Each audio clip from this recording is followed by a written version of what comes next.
So welcome again, everyone. I wanted to start off by acknowledging the funding for this webinar and also for our research program, which is the Ontario Neurotrauma Foundation. So we're very grateful to them. I also wanted to take an opportunity to introduce everyone to you. We're really delighted to have a couple of visitors with us today. And first is Melissa Vigar. And Melissa, did you want to just do a quick wave? So this is Melissa. Melissa and I have just had the pleasure of working together for a number of years in brain injury in the justice system.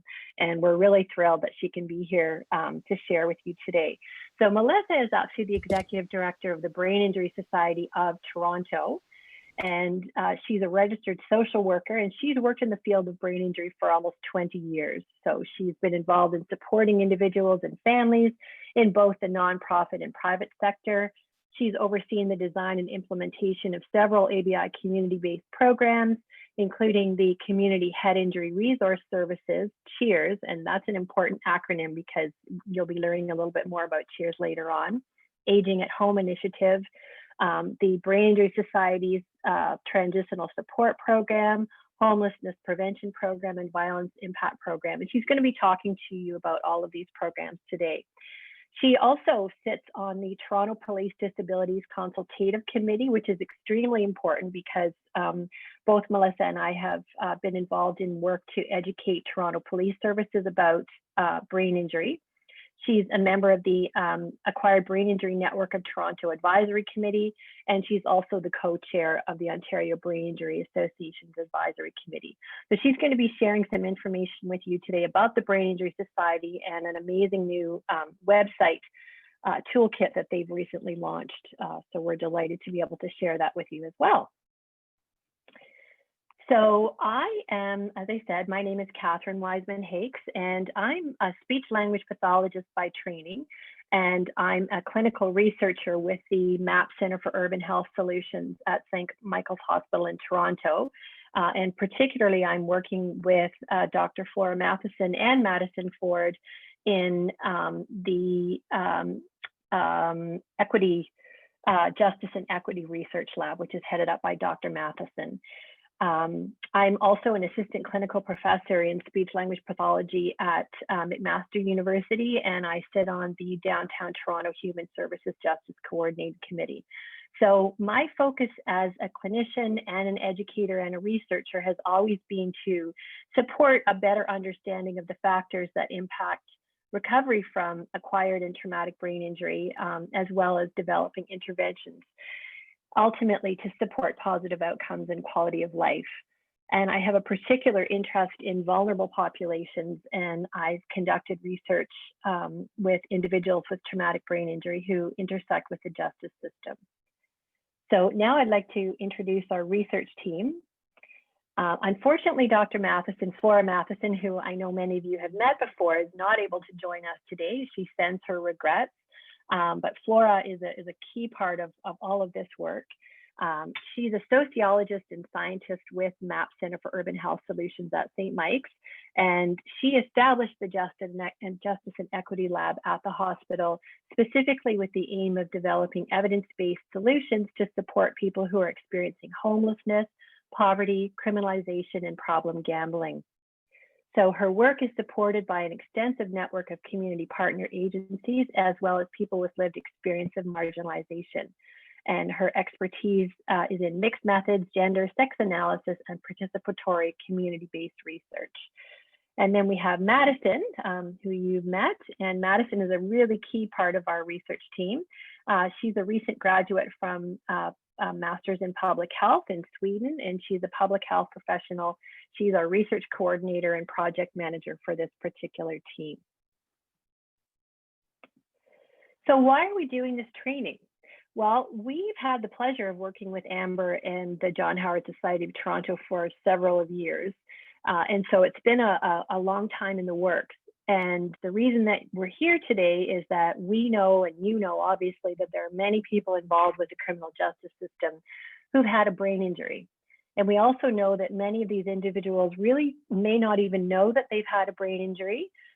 Some do know that they've had a brain injury, but may not make that connection between their injury and some of the challenges that they're experiencing.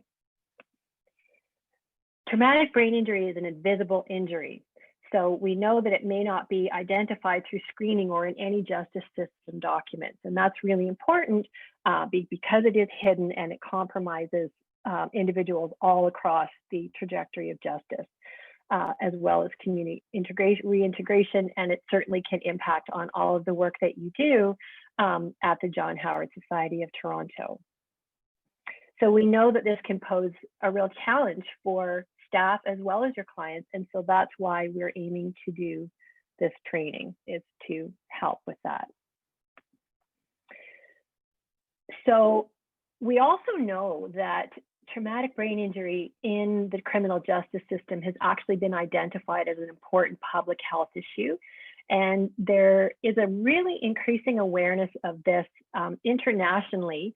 And one of the many things that is arising from this is that there has been a list of minimal competencies developed to help identify what information frontline staff need to have in terms of knowledge about brain injury, skill, as well as being comfortable and confident in supporting your clients with brain injury. So we have taken these minimal competencies and applied them to this training, and then we've added in additional things as well.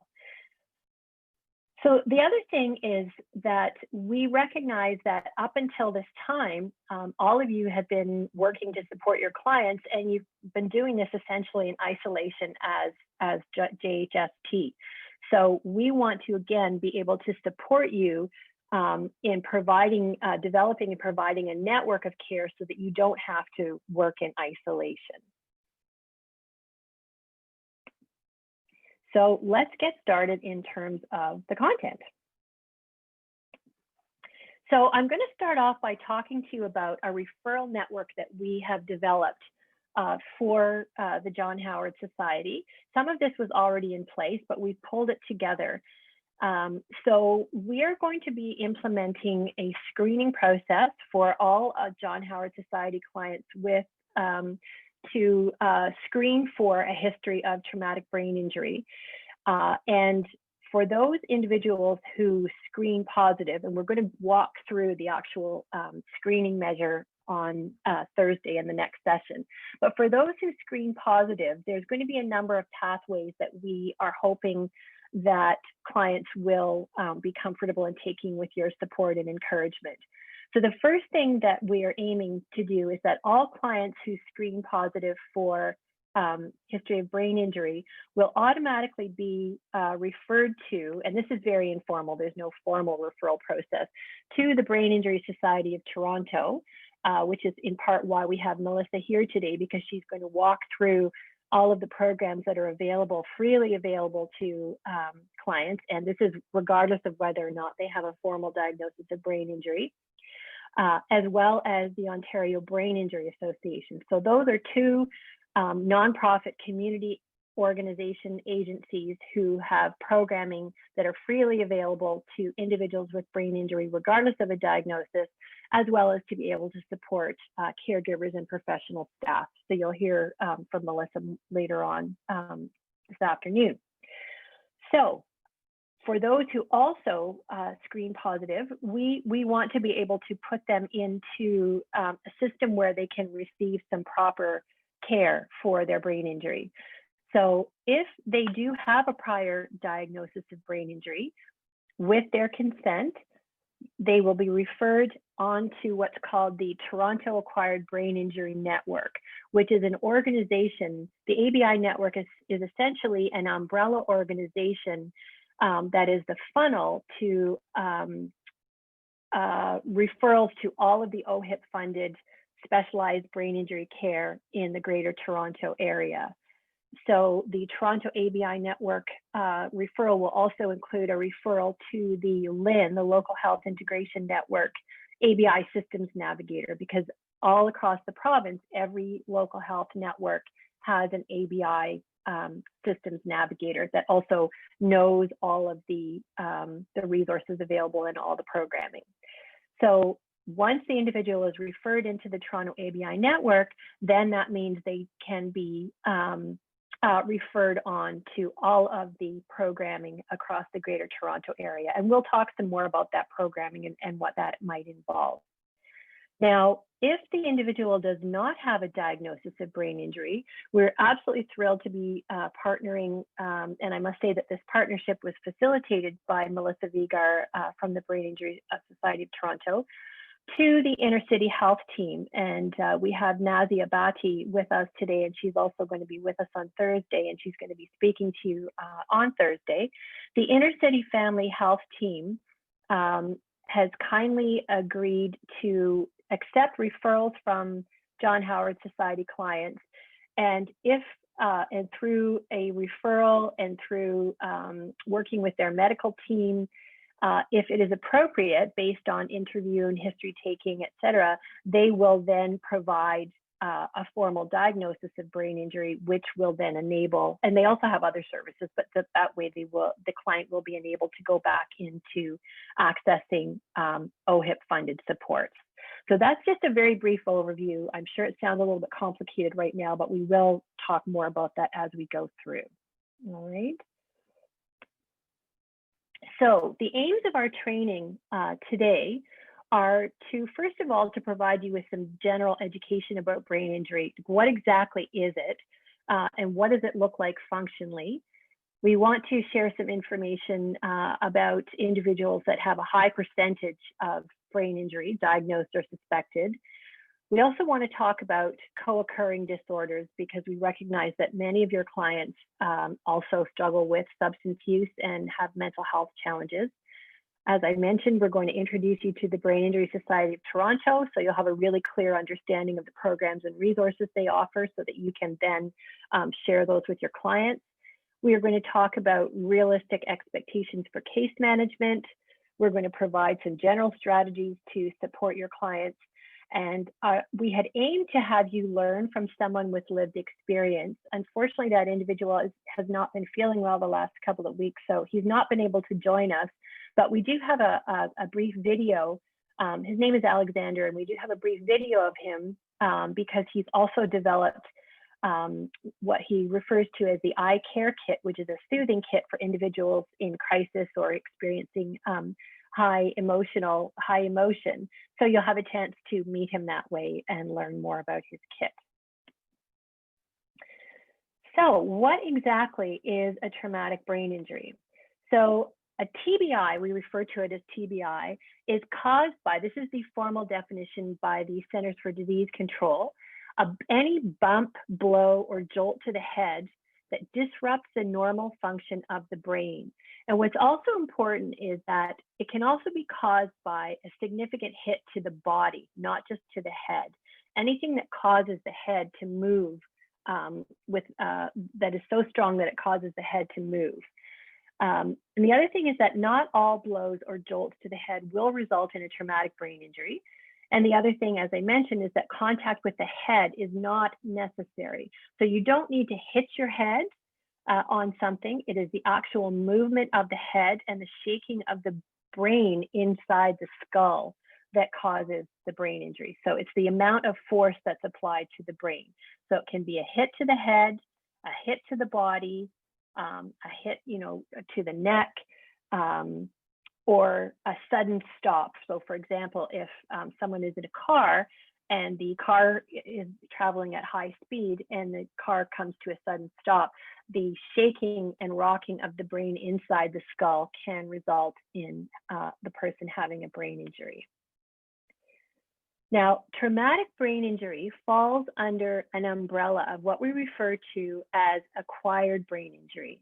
An acquired brain injury is broken into two categories, and the first is the traumatic brain injury, which we just talked about, and that a traumatic brain injury results in any alteration in brain function or other evidence of brain pathology, and again, it's caused by that external force. So typically, we see traumatic brain injuries from a number of mechanisms. Falls and motor vehicle crashes are very common causes of brain injury.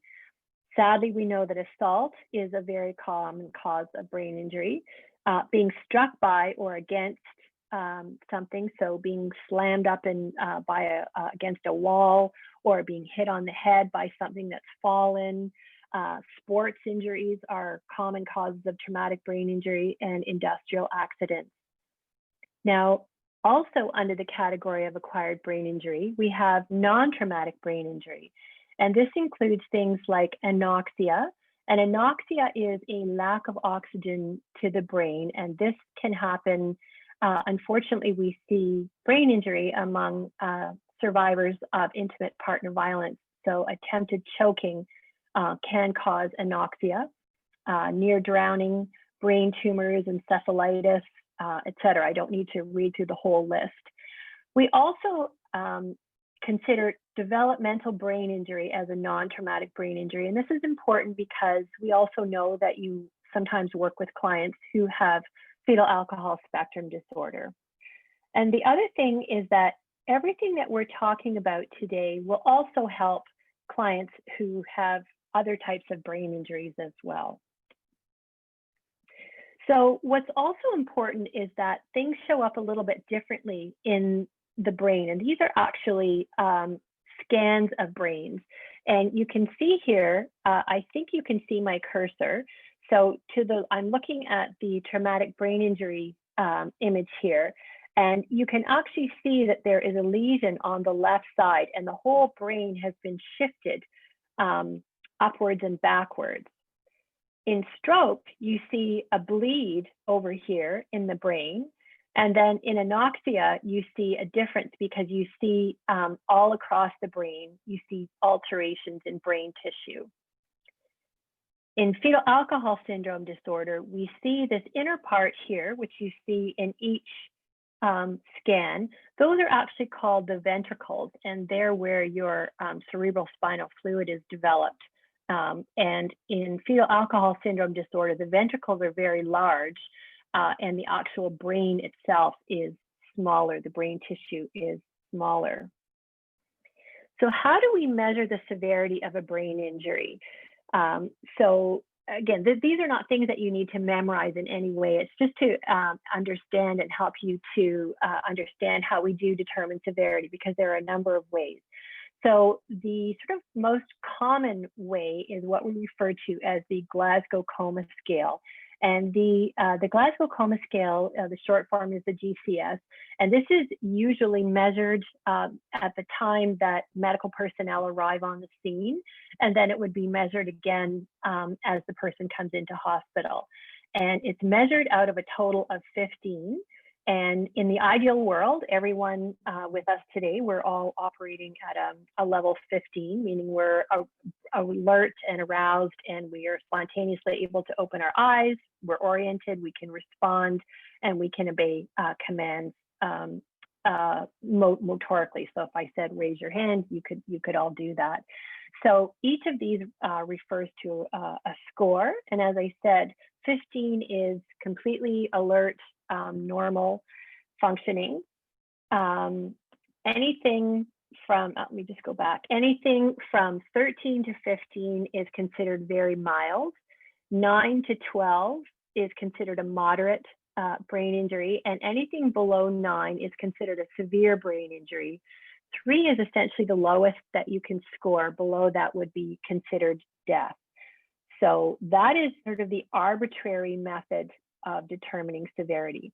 We do know that there are many other things that determine severity and outcome as well, but that's one of the standard measures. And we will talk about some of those other things as we move forward. So mild traumatic brain injury, concussion is on everybody's radar these days. And what exactly does this mean? So a mild traumatic brain injury refers to any period of loss of consciousness. For a moderate or severe brain injury, an individual needs to be have a loss of consciousness of greater than 30 minutes. Less than that is considered mild.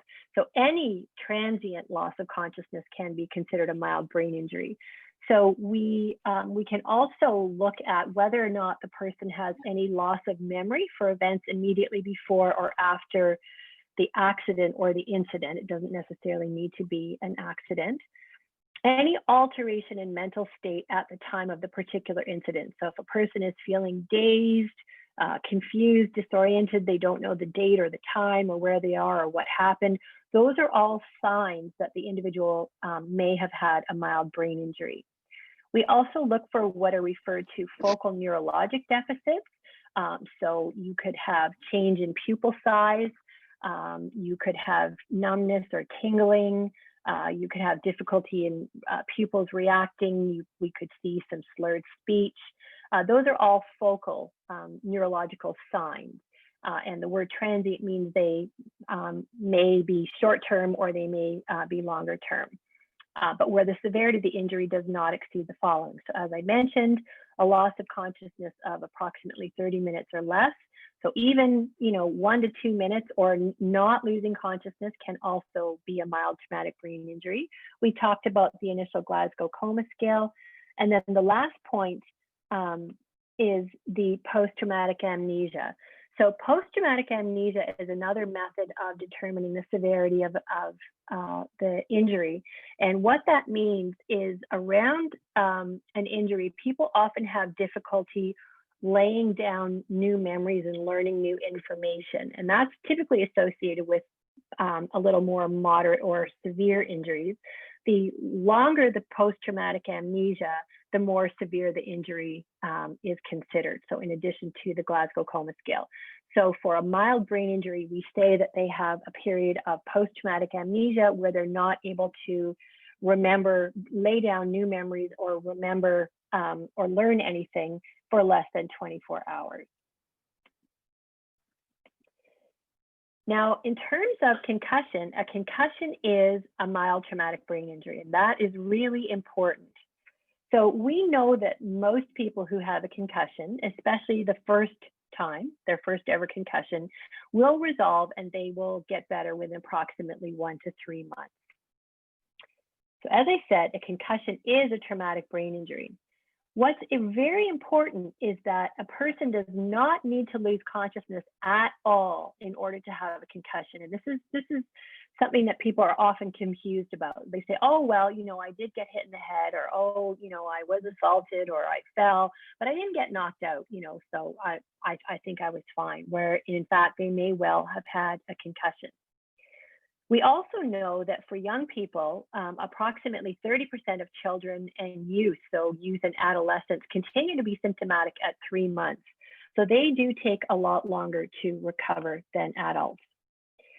Now, we also know that approximately 15% of individuals who have a mild traumatic brain injury or concussion will go on to develop what we call persistent symptoms, meaning that it takes them a lot longer to heal and they continue to experience the symptoms of their concussion or mild traumatic brain injury over time. And this can be for several years.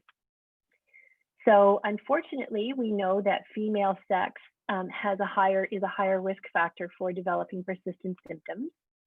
We know that children, youth, and older adults, so over age 65, are more at risk. We know that if you have a history of previous concussion, it's going to take you longer to recover, and you're more likely to experience persistent symptoms, because we know that a mild traumatic brain injury and concussions are cumulative. Having a prehistory of sleep disorders makes you more at risk of developing persistent symptoms. History of migraines and a history of learning disabilities such as ADHD. So with those risk factors, those are red flags for individuals developing persistent symptoms following a mild traumatic brain injury concussion.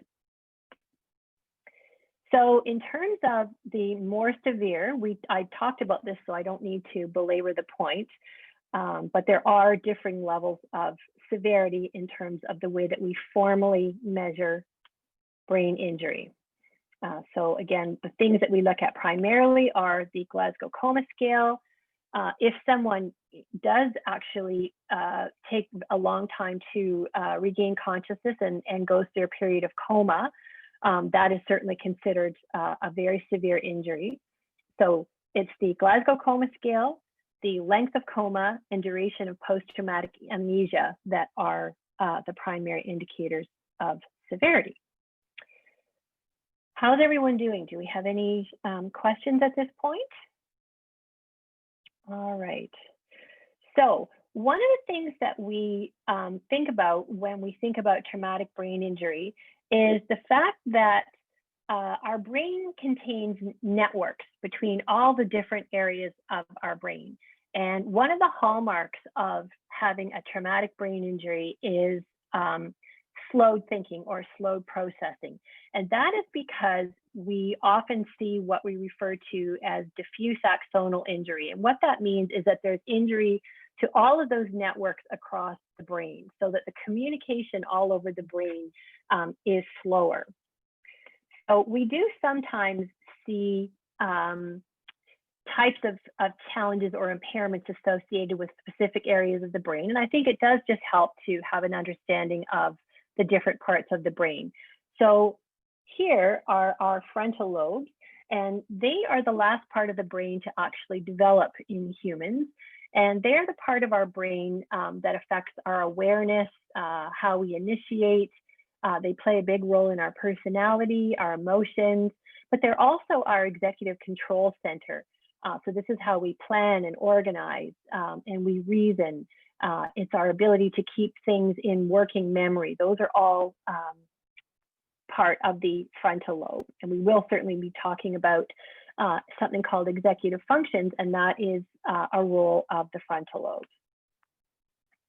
So the temporal lobe here, this is our speech and language area. I will also say that the frontal lobe is also partly involved in language as well. The temporal lobe is our auditory cortex, or ability to hear, communication, our ability to understand language and pay attention to sounds of what's going on around us. It's also involved in our long-term memory, and this is an area that is particularly sensitive to having seizures following brain injury.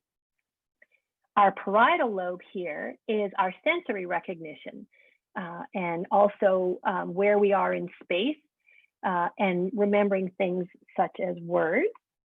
And then at the back of the skull, so this is the front, obviously, just in terms of orienting, frontal lobe's front.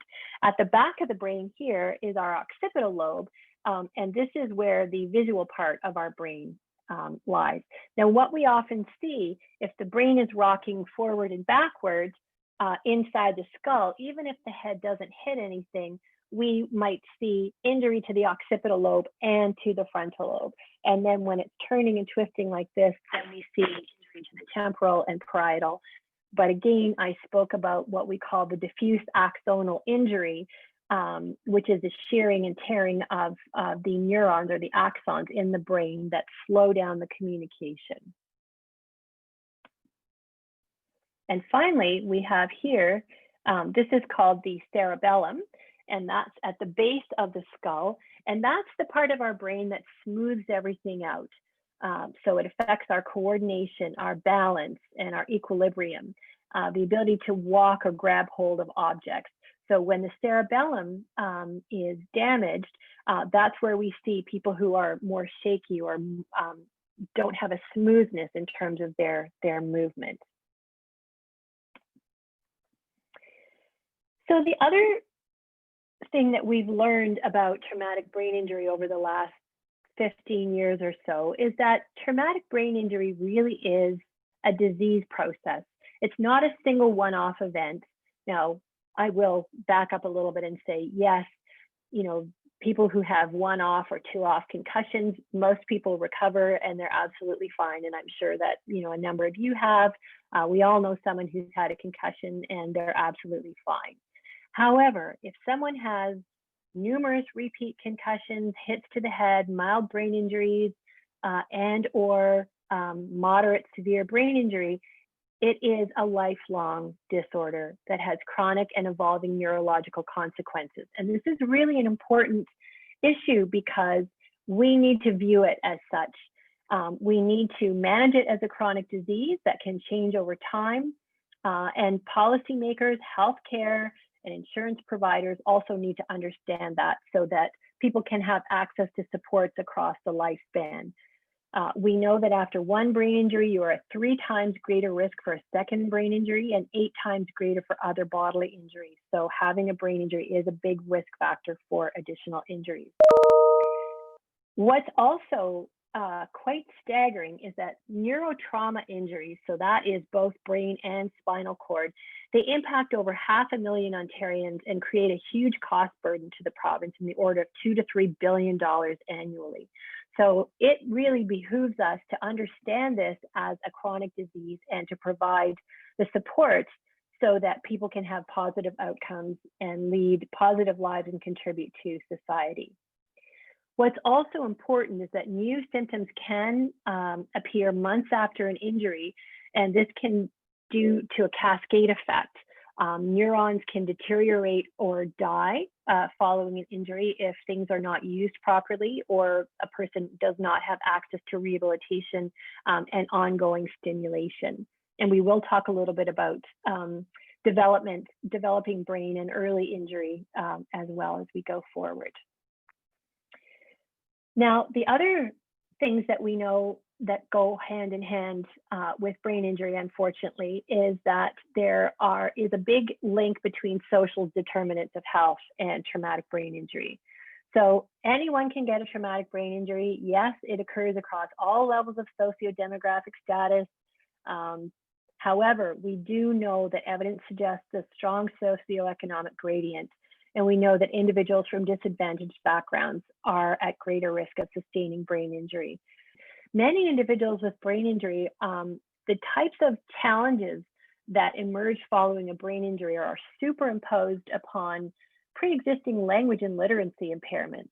So many of these individuals may, for whatever reason, may have left school early. They may have not grown up in families where literacy and reading and books and culture are supported for many, many reasons. They may also have challenges with mental health, substance use, and addiction. So often we're not just looking at a brain injury in isolation, we're seeing an interplay of many particular factors. Unfortunately, we also see links between brain injury and poverty. And this is actually one of Melissa Beeger's slides. As I talked about, brain injury can also be is more prevalent in lower sociodemographic people from lower sociodemographic backgrounds, but we also know that brain injury can lead to chronic poverty. Because when someone has a brain injury, if they're not provided with the appropriate supports and rehabilitation, they become excluded from education and employment opportunities. They may not be able to return to their pre-existing life. Social isolation is a big issue following brain injury. They may have, if they're not working or they're not able to go to school, they may have limited access to safe, affordable shelter options. They may have limited access unless they've had third-party insurance from a motor vehicle crash. They may not have access to any rehabilitation. They become excluded from political processes. You need to be able to have an understanding of what's going on in order to vote, or you should. And they have lack of supports for the high costs associated with their impairments.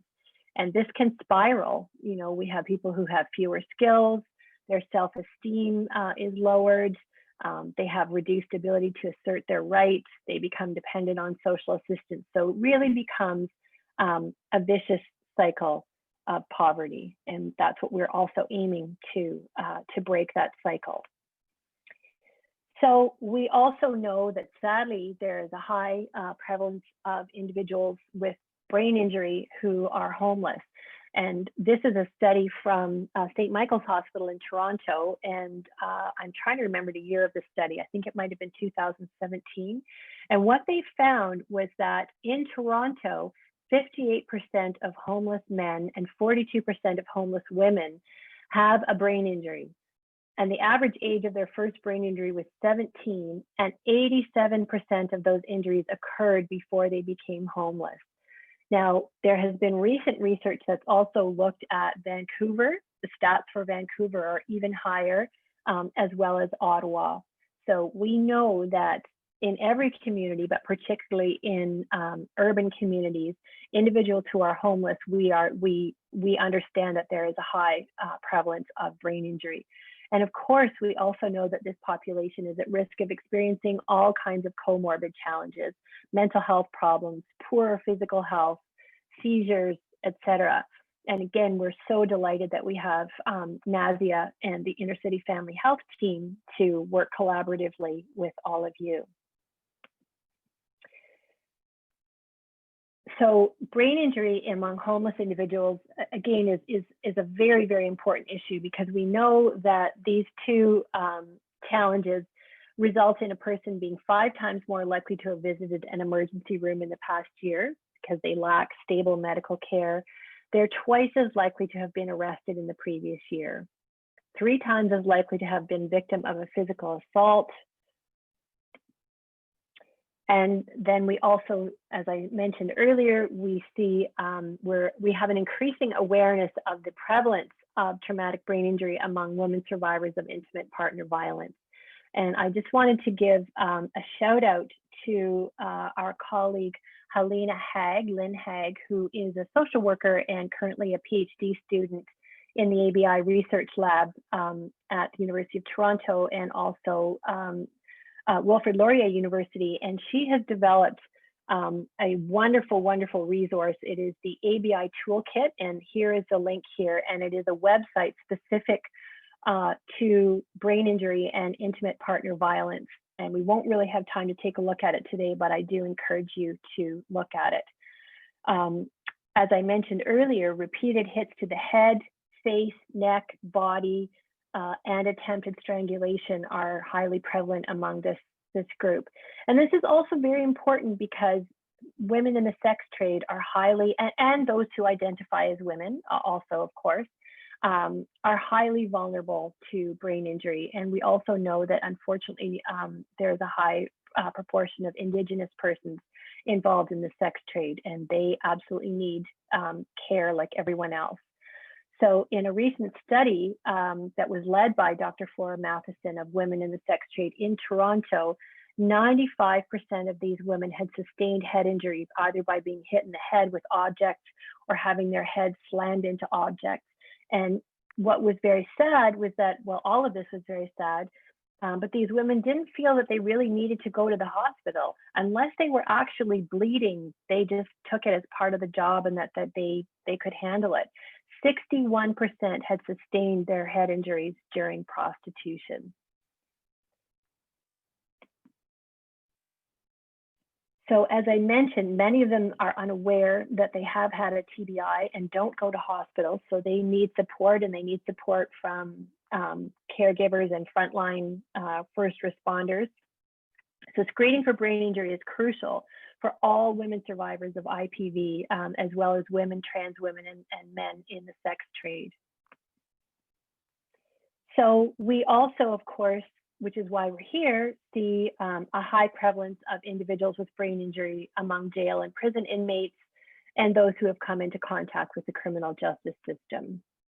So we know from research that as many as 80% of adults who are incarcerated, meaning they're actually in a prison system, have a reported history of brain injury. And this is really research that is international at this point.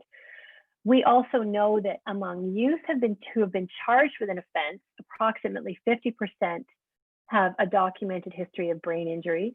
And for youth who are incarcerated, and fortunately we have less youth incarcerated here in Canada than there are in the United States.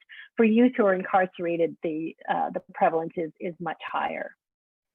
And of course, as we've been talking about, we know that adverse life experiences are very common, sadly, for persons with history of brain injury and incarceration. And this is particularly for women who have become criminalized. And this is work of our colleague, Angela Colantonio from the University of Toronto. So research, again, from Dr. Matheson's lab has identified that people with a brain injury were 2.5 times more likely to be incarcerated than men and women who have not had a brain injury. So those are very significant odds. And they're also more likely to incur a serious charge and less likely to achieve discretionary release. So that's why, we're also involved in addition to working with frontline staff who work with these individuals, we're aiming to work with lawyers and judges. We've recently completed training with probation and parole officers, and the work that Melissa and the Brain Injury Society of Toronto have done that I've been involved in training the police is extremely important. So Melissa, we're going to be over to you in just a sec, just so that you're got your heads up there. So why is this important? Well, it's important on so many levels. We're going to be talking a lot about the challenges that are associated with having a brain injury. First of all, so that you can understand them, and also so that you know how to handle them and support your clients. So first of all, we know that having a brain injury often, not always, but often leads to many cognitive, communication, emotional, and behavioral challenges. And these complicate management even before they can often lead to a person becoming incarcerated. They create challenges for the individual while they're incarcerated, and they certainly create barriers to successful community reintegration. The cognitive challenges are things like challenges in attention, being able to pay attention for long periods of time, to focus attention. Memory, we see significant challenges with just remembering, remembering that you have a bail hearing or an appointment, that you need to do something, remembering what was talked about. Multitasking, I mean, really no one is really good at multitasking, but somehow we manage. But people with a history of brain injury find that really challenging, that they need to be able to do things one step at a time. Difficulty with self-monitoring, being able to modify behavior according to the context, stopping impulse control, organizing, problem solving and reasoning. So those are some of the types of cognitive challenges we see. We also see emotional challenges, such as being highly emotionally labile, so flopping from extreme anger to laughter to aggression. On the opposite side, we see some individuals who have a reduced affect, that they seem to be emotionally blunted, and they don't initiate in conversation, and they appear that they're disinterested. We see aggression, we see high prevalence of depression and anxiety. So there's a lot of emotional challenges and changes that are associated with brain injury. Some of those are due to the injury itself, and some of those are in response to trauma and injury. And then we also see what we call cognitive communication challenges. And these are difficulties with any aspects of communication. And so by that we mean listening, understanding, speaking, and really I'm not talking about speech, I'm talking more about being able to express oneself. Reading, writing, and thinking, because thinking is mediated by language, our inner voice. And this is due to underlying cognitive impairments. So for example, if I have challenges paying attention and with memory, I might forget that we've already had this conversation, and so I might ask you something over and over again. We also see impacts on communication from behavioral self-regulation that impacts social communication. So I may have difficulty with impulse control, and I may just blurt out the first thing that comes into my mind, even though that may not be appropriate in the context, and that can get me into trouble. All right, so at this point, I'm going to turn it over to Melissa, and Melissa is going to talk with you about the Brain Injury Society of Toronto. Great. Thank you, Catherine. Thank you for all of that amazing information.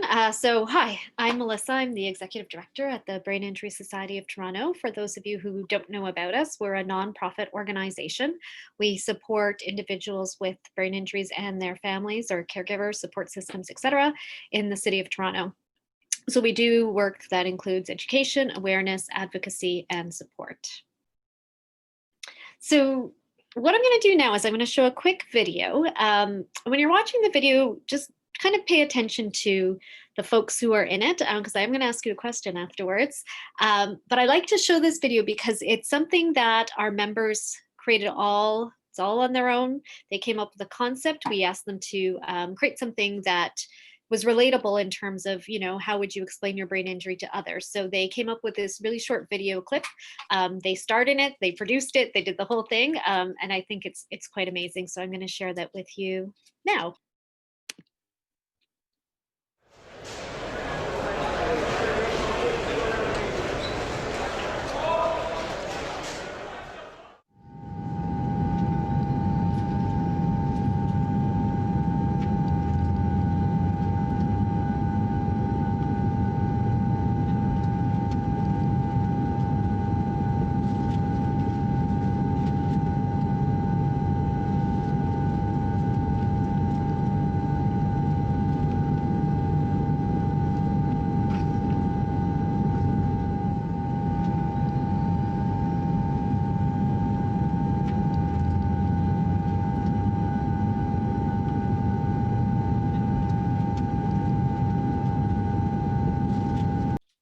So that was short and sweet. And this doesn't always work as well when we're not in person. But in looking at the folks who starred in that video and knowing now that they themselves have a brain injury, is there anything in particular you noticed that you want to maybe point out in the chat box or unmute yourself for a second? Would you have been able to pick them out if you saw them on the street? All right, we'll help them out. So some answers that we typically get is one, and this actually last time we did this training with John Howard, somebody pointed out quite rightly that it's, in the video, it showcases people from different backgrounds, different ages, etc. So brain injury, again, anyone, anywhere, anytime can happen. And second, if you, like Catherine pointed out, if you saw them at a bank, if you saw them at a grocery store walking down the street, you wouldn't necessarily know that they had a cognitive challenge or some type of challenge that they were dealing with. And that piece is really important, especially when we talk about interactions with police, interactions with the criminal justice system, or interactions with general public, because although they might look the same, they might have cognitive challenges that are causing them to communicate differently, where they present differently, and people might misunderstand that as something other than a brain injury. So just quickly, a new program that we are starting in January. So Laura Bellin, who's actually sitting across from me right now in a socially distanced kind of way, she is our transitional support coordinator at BIST. And her program is transitioning to a homelessness prevention program come January. So referrals will be open to that program. We're certainly accepting referrals from John Howard Society. So if you have questions about this program, please contact us. We're always happy to collaborate with different providers. We know that things don't work best when we operate in silos, so we enjoy working with other communities and other professionals. So we ran a pilot program that finished last October, working with people who were either at risk of losing their housing, who were searching for new housing, who were in the shelter system, who were in unsafe living environments. And certainly I could tell 1,000 stories about the folks we came across while running this program. But all to say that people with brain injury certainly struggle when it comes to securing safe, affordable housing. So we had a person dedicated to assisting individuals in this situation, securing housing, and the program was quite successful. If you go to our website, you can see this infographic a bit better, but essentially 100% of the people who came through did have a cognitive impairment and needed help coordinating getting housing. 69% had mental health issues. Coming to the program, we had 60% were precariously or insecurely housed, 40% were homeless or transient, but 64% at the end of the day were successful getting housing. So because this program was a success, we've received more funding to do it for 3 years, and that program starts in January. So in your work, if you come across somebody who could benefit from the support of someone who is knowledgeable about brain injury and who is you have somebody who's looking to secure housing, please give us a call here. We'd be happy to assist. Okay. And just also to let you know that we have included all of the links and websites and contact information, and you'll also be receiving a schematic of the network that will have the contact information, website, phone numbers for all of those organizations, including Brain Injury Society of Toronto. I'm only going to touch briefly on this because this is a project that actually has just come to an end. But we did also have a violence impact program. So we were working with people who were victims of intimate partner violence or other types of assault who needed that case management support, whether it be to access financial assistance programs, housing, medical supports, etc. It was kind of a one-stop case management type support system. Unfortunately, the funding for that program has come to an end. We have reapplied, but the person who was running this program has now transitioned into a program where we're assisting folks who may not have access to technology or not have the abilities to navigate technology. We're helping to get devices to folks who don't have devices, helping them access plans, helping them figure out old plans that have probably gone awry, folks who owe lots of money. We're trying to help them navigate that piece in this new virtual world that we're living in. We want to make sure that folks with brain injury aren't excluded and that they have access to the same resources they did pre-pandemic. So right now we're really focusing on our energies on making sure that people can access these resources. And I'm going to do I don't know if it's in a slide, so I'm going to do it now. It's just a brief plug about BIST. Just so you know, we are the Brain Injury Society of Toronto, but that you don't need, and I think Catherine mentioned this earlier, you don't need a diagnosis to access our services. If you know somebody who is struggling with a cognitive challenge, diagnosed or undiagnosed brain injury, and you think they need support, you can give us a call. All of our programs right now are online, and we run a variety of support groups for men, women. We have a caregiver support group. We have a wellness recovery action plan, which focuses on folks with brain injury who maybe have trauma as part of their background. So check out our website. You can call me or check out Info at BIST with any questions. But certainly if you're working with anyone with a suspected brain injury who needs additional support, just let us know. And this is the REP program I was just talking about. So it is a trauma-informed mental health support group for adults with brain injury who've experienced violence. We run these in 6-week sessions, completely free, no intake process. Just give us a call and we'll get you into the program. I just wanted to share that of all of the many, many, many wonderful things that Melissa and her team do at the Brain Injury Society of Toronto, and it really is truly incredible, and I encourage you to go on their website and take a look. They also send out a weekly newsletter every Wednesday, which is called Weekly Wednesdays. I encourage you to get that on your listserv. And they talk about all the programs that are going on for that particular week and social activities for clients. I know they have men's groups, et cetera. So again, strongly encourage you to take a look and also get on that email listserv. Oh, thank you, Catherine. All right. So these are some of the supports that are provided by BIST. We have a lot of folks coming through our doors who don't have any identification. So they need to see a doctor, but they don't have a OHIP card. So making sure, A, they have a family doctor, which we all know is a struggle in the city, and B, making sure they can access that doctor, especially now when, again, it's encouraged that they do so virtually.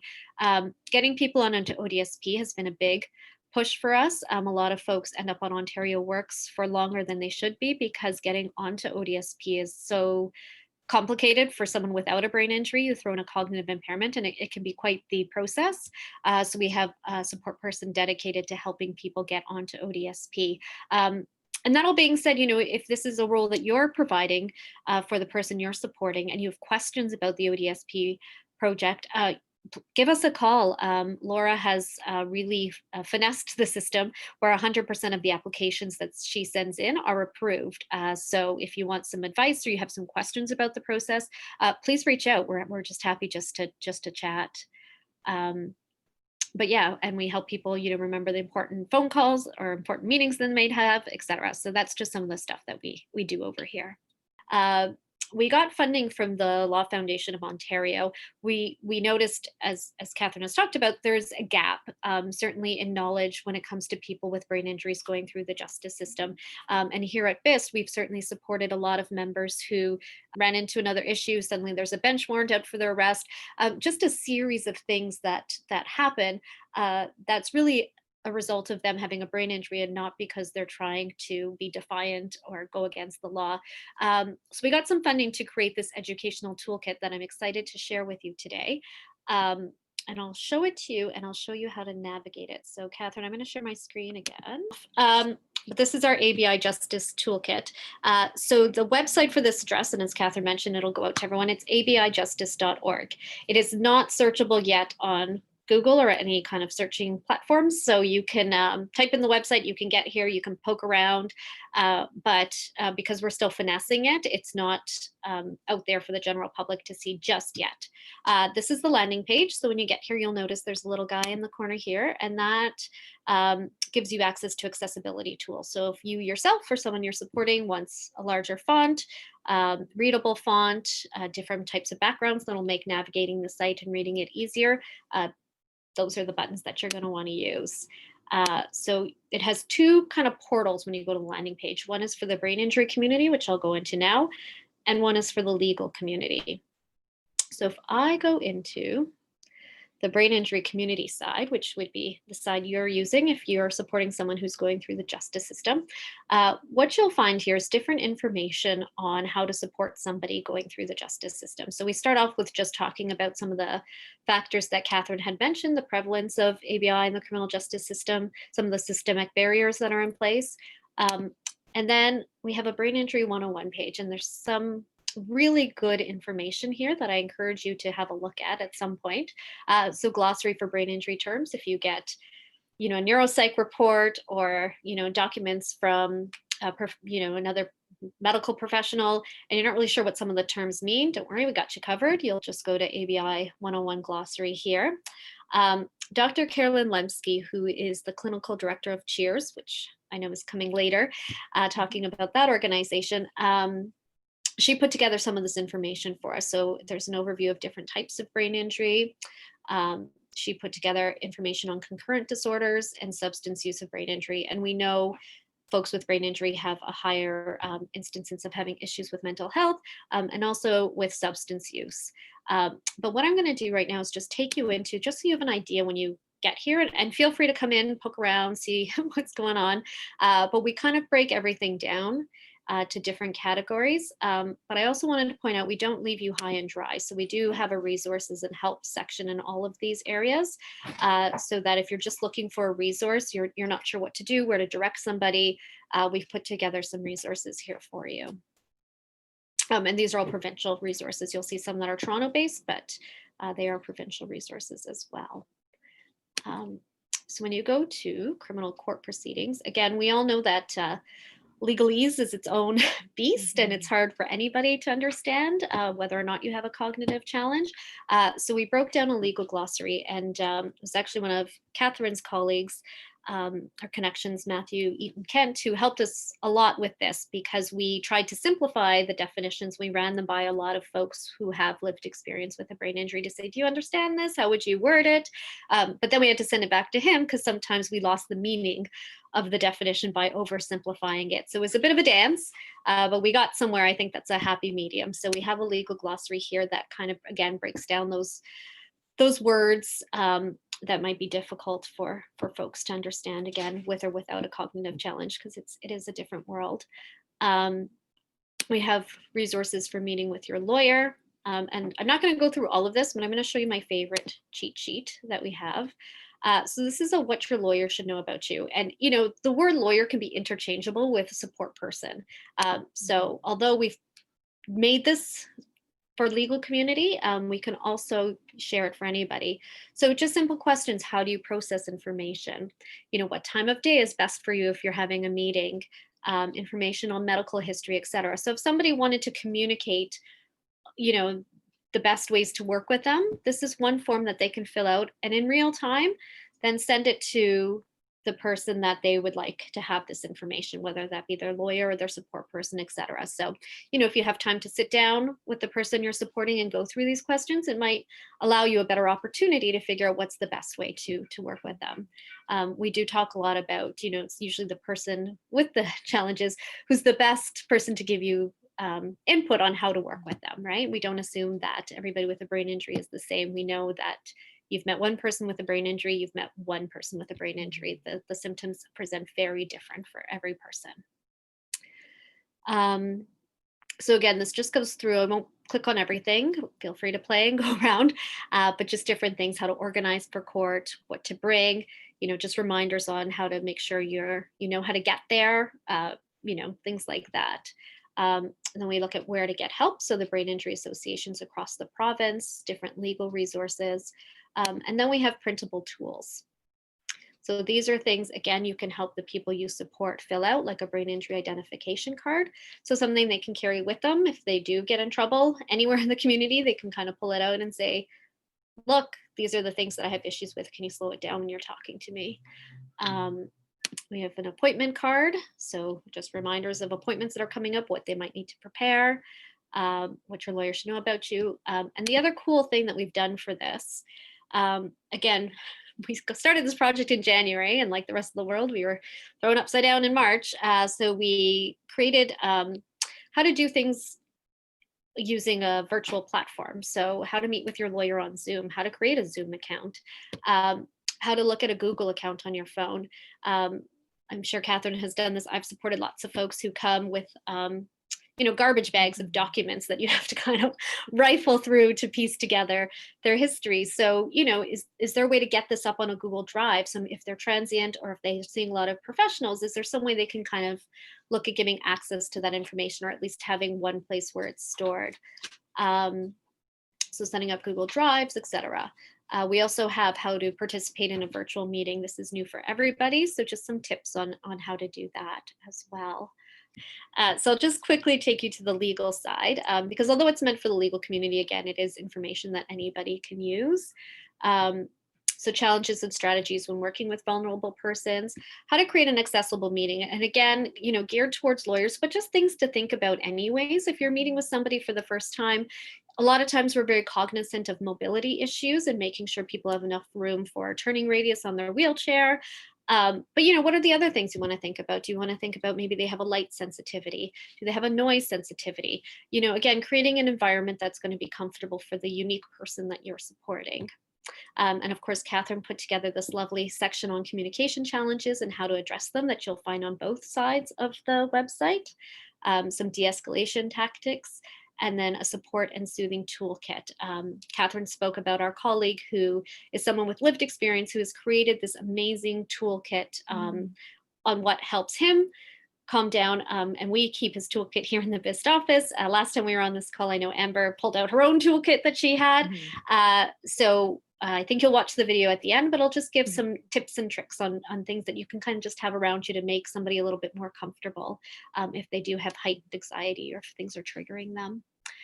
We look at factors to consider. We partnered with FASD Justice on this. They already had some great information. We're big proponents of not reinventing the wheel, but working collaboratively with people who we shared our information with them and they shared information with us. So a big part of this is in credit to them.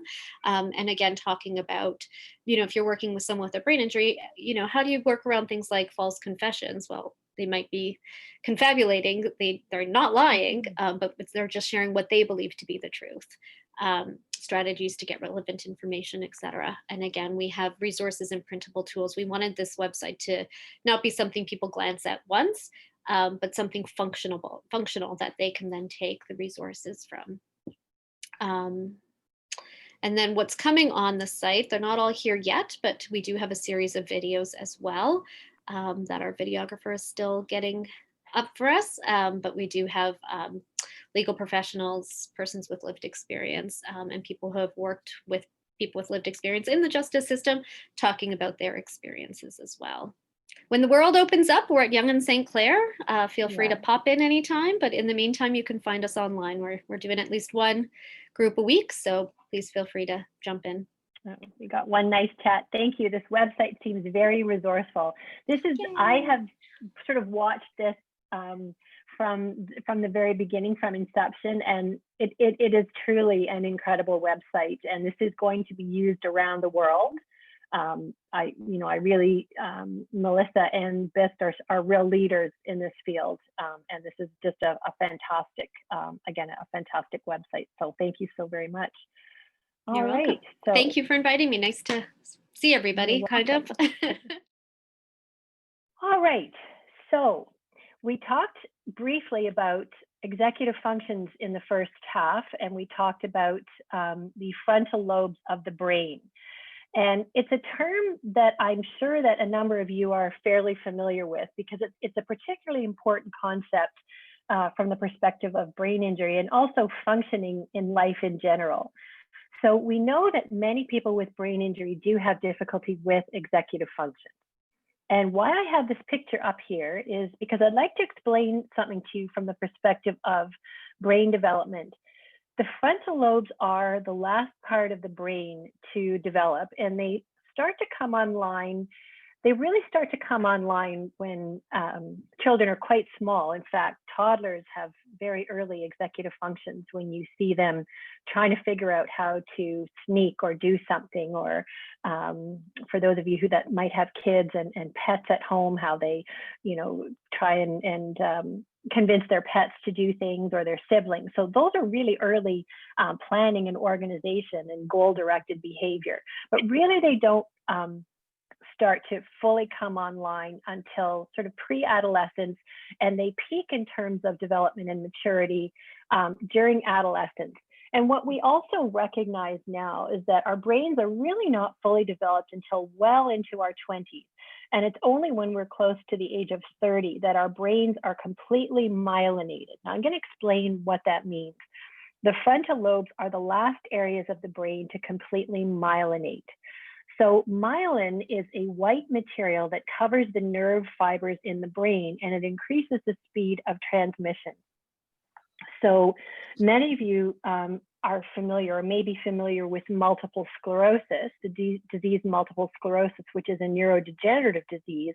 And what happens with multiple sclerosis is that the myelin sheath that covers the nerves is actually attacked, and it breaks down. So that is the opposite of the development of executive functions, where a previously unmyelinated nerve develops myelin. So when we're born, our nerves are not myelinated. So this is called an axon. And as we mature and develop, our nerves get coated with this myelin sheath. And what that allows, that allows a significant increase in the speed of nerve transmission, because a non-myelinated nerve, the transmission literally has to go straight like that. But once the myelin is there, it has a node, and it can jump from node to node, and it's actually called the nodes of Ronbayet. That's not really all that relevant. So it really speeds up the rate of nervous system transmission and signal. So as I said, the frontal lobes really don't fully come online until people are completely close to about 25. And that's really important because, first of all, when we talk about youth with brain injury and pediatrics, we are really learning now that even though in the youth justice system, that's age 12 to 17, but really people are still growing and developing, and their brains are still developing until they're 25, and really just fine-tuning until they're close to 30. So that's also important because executive functions, the formal definition, are a series of what we call integrative, meaning working together, cognitive functions, and essentially they work together to determine our goal-directed and purposeful behavior. And they are superordinate, meaning without our executive functions, we really have a tough time getting by in life. So for example, in order for us to create this webinar, this was really what we had to utilize. We had meetings between Madison, Flora Matheson, Amber, Sean Bullock joined us, myself. We had several meetings. We had a meeting with Nazia. We had meetings from Inner City Health. We had meetings with Melissa Vigar. We talked about current knowledge. We talked about challenges that you as John Howard Society staff are experiencing with your clients. We talked about the impact of COVID. And then we looked at the competencies that I spoke about earlier.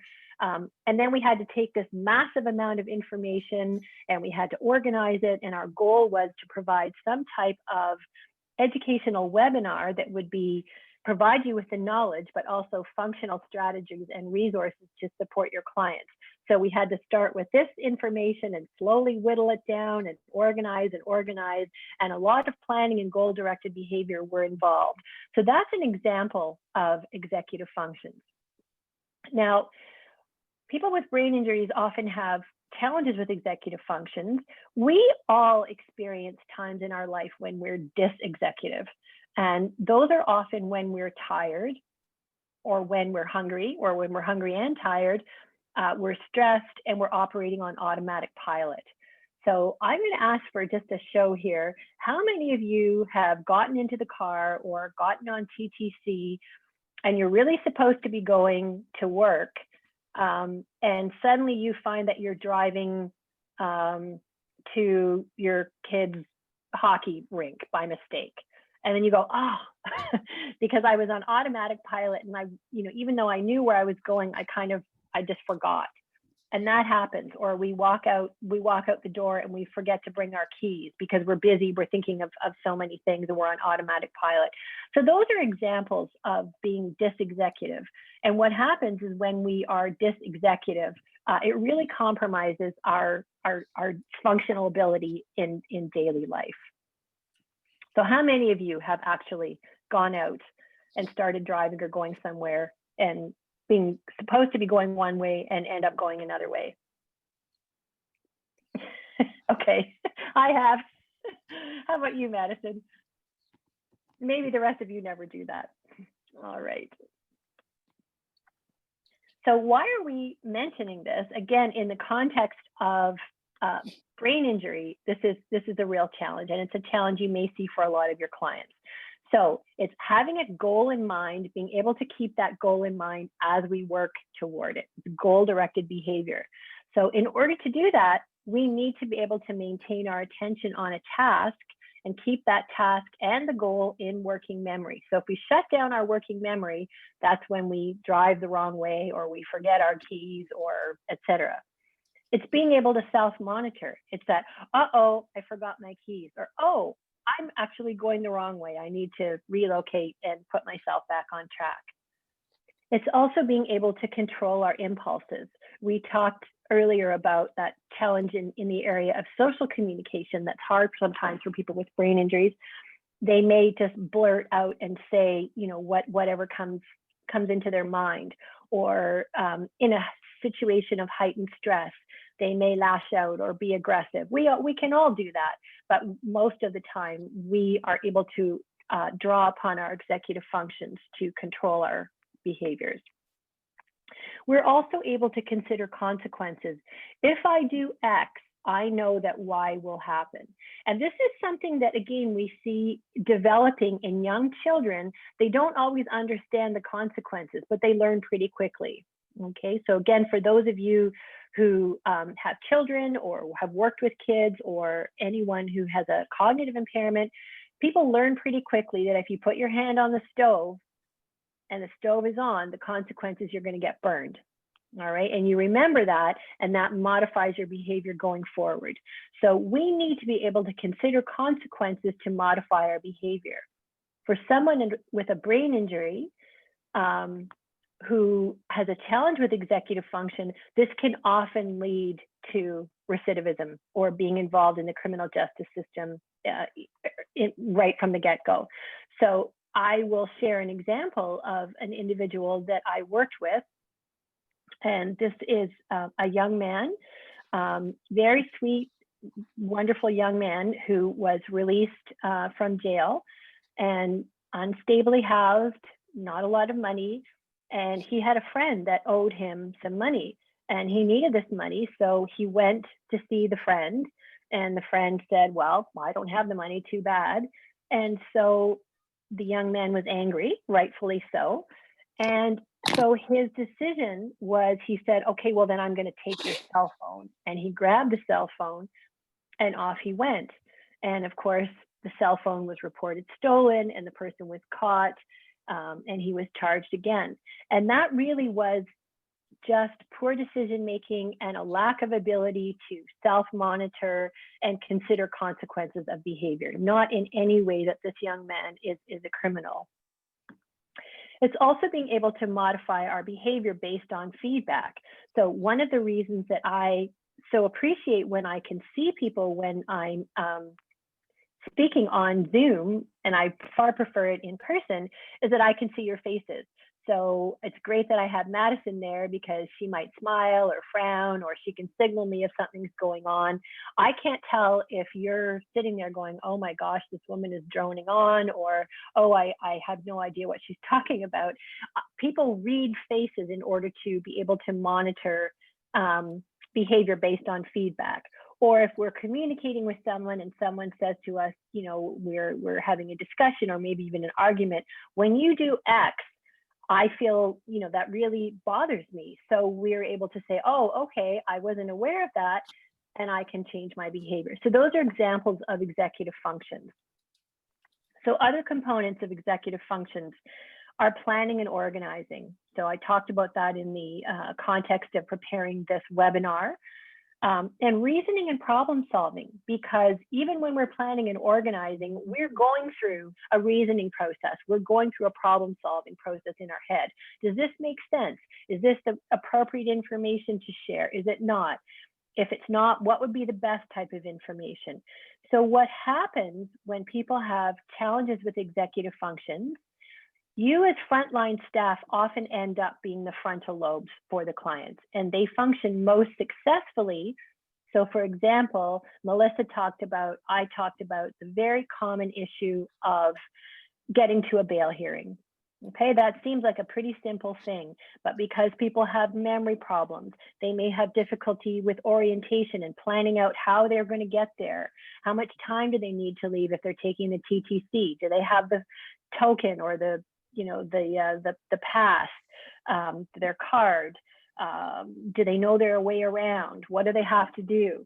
So if you can structure all of those things for your client and break them down step by step and act as the frontal lobes, they will be much more successful. The other thing that's very important is that just because someone has a brain injury or some type of cognitive impairment, it doesn't necessarily mean that they're not intelligent. They can be very intelligent, but highly functionally challenged. And, you know, again, I'm a parent. I have 3 young adult kids now. And, you know, again, for those of us who are parents and we walk our kids or we support them through adolescence, when they're really dysexecutive, and sometimes they do really stupid things because they just don't have the maturity to understand.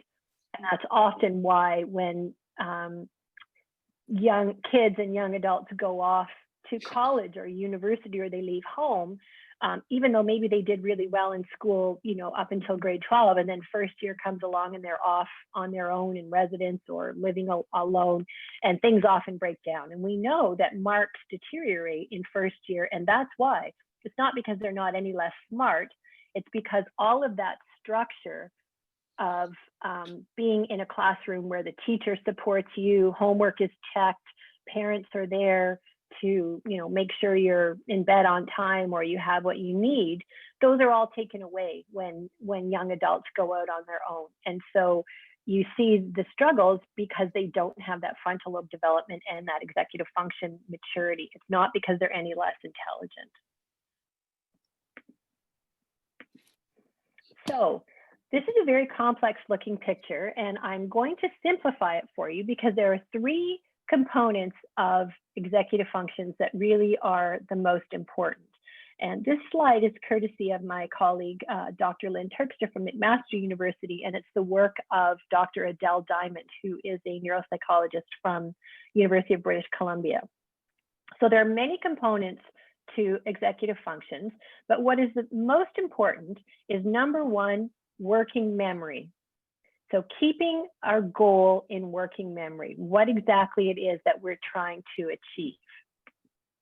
Second, it's that inhibitory control mechanism, being able to inhibit any type of behavior, thought, or response that will negate our plan. And then finally, it's cognitive flexibility, being able to think on our feet. So if we think back to the young man who was owed money by his friend, so he was certainly able to keep his goal of needing money in his working memory. However, when he went to see his friend and his friend refused to cough up the money, he had challenges with inhibitory control. So he could have been physically violent, he could have said something, but instead what he did was he took the individual's phone. So he lacked the cognitive flexibility to create an alternative plan.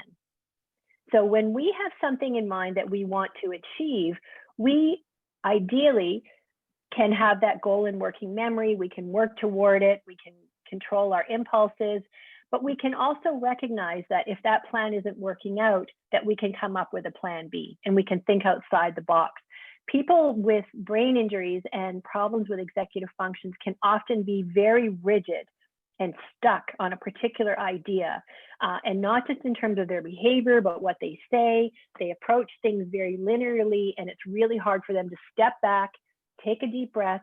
Okay, that didn't work out. Let's try another way. So it's those three components: the working memory, keeping an idea in working memory, that's your goal, being able to inhibit responses, and having that cognitive flexibility to try an alternative method if one doesn't work. All right, so what are the types of challenges that we see and how can they present themselves? Well, one of the big ones, I also actually have a program of clinical research looking at sleep and fatigue following brain injury, and it's really highly prevalent. And for a lot of your clients as well, we know that many of them are unstably housed, and I can guarantee you that a lot of them will have disturbed sleep. And for every single person, if we're not sleeping well, we become somewhat dysexecutive. It's harder for us to manage stress. It affects our ability to pay attention. It creates fatigue, and it in of itself can cause a whole lot of challenges. We also know that many of these individuals struggle with pain, chronic pain. Often they've had orthopedic injuries, they've been involved in fights, assaults, falls, etc. So they may have headaches. So all of these compromise our ability to function. This next one, processing deficits and communication impairments. We touched on communication. We're going to spend quite a bit of time speaking about it on Thursday. But processing is really important. So we process information in three ways. So I talked about the fact that following a brain injury, particularly when we have something called that diffuse axonal injury, when the brain has been shaken up and all of the connections have maybe been stretched and they're not as efficient, what happens is processing is slow. And that is, again, often the hallmark of someone with a brain injury. Doesn't mean they're less intelligent, they're just slower. But we also see processing challenges in terms of the amount of information. So we all know when we're tired and we hit the wall and we just cannot take in any more information. And if you remember when you were back in school, or maybe you're a parent and you come home and you've still got work to do and you've got kids to get into bed and people to feed and all that kind of thing, and you hit that wall and it's like, you know what, I can't take in any more. Well, people with brain injuries hit that wall much more quickly. So the amount of information that they can take in is not only slowed, but it's reduced. And then third, it's the complexity of the information. So complex information is challenging for everyone. And you may find, even as you're participating in this webinar, that it may be fatiguing because I'm giving you a lot of information. Hopefully not all of it is new to you. So what I like to do is I like to use the analogy of learning a second language.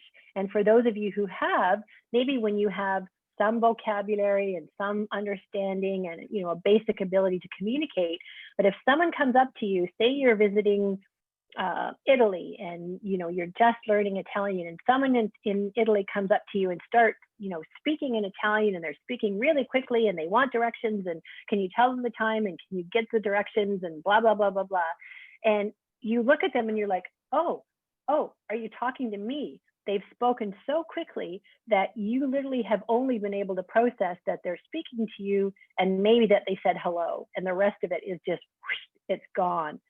So that's similar to a processing impairment. The next is that individuals with brain injury are often very susceptible to overstimulation.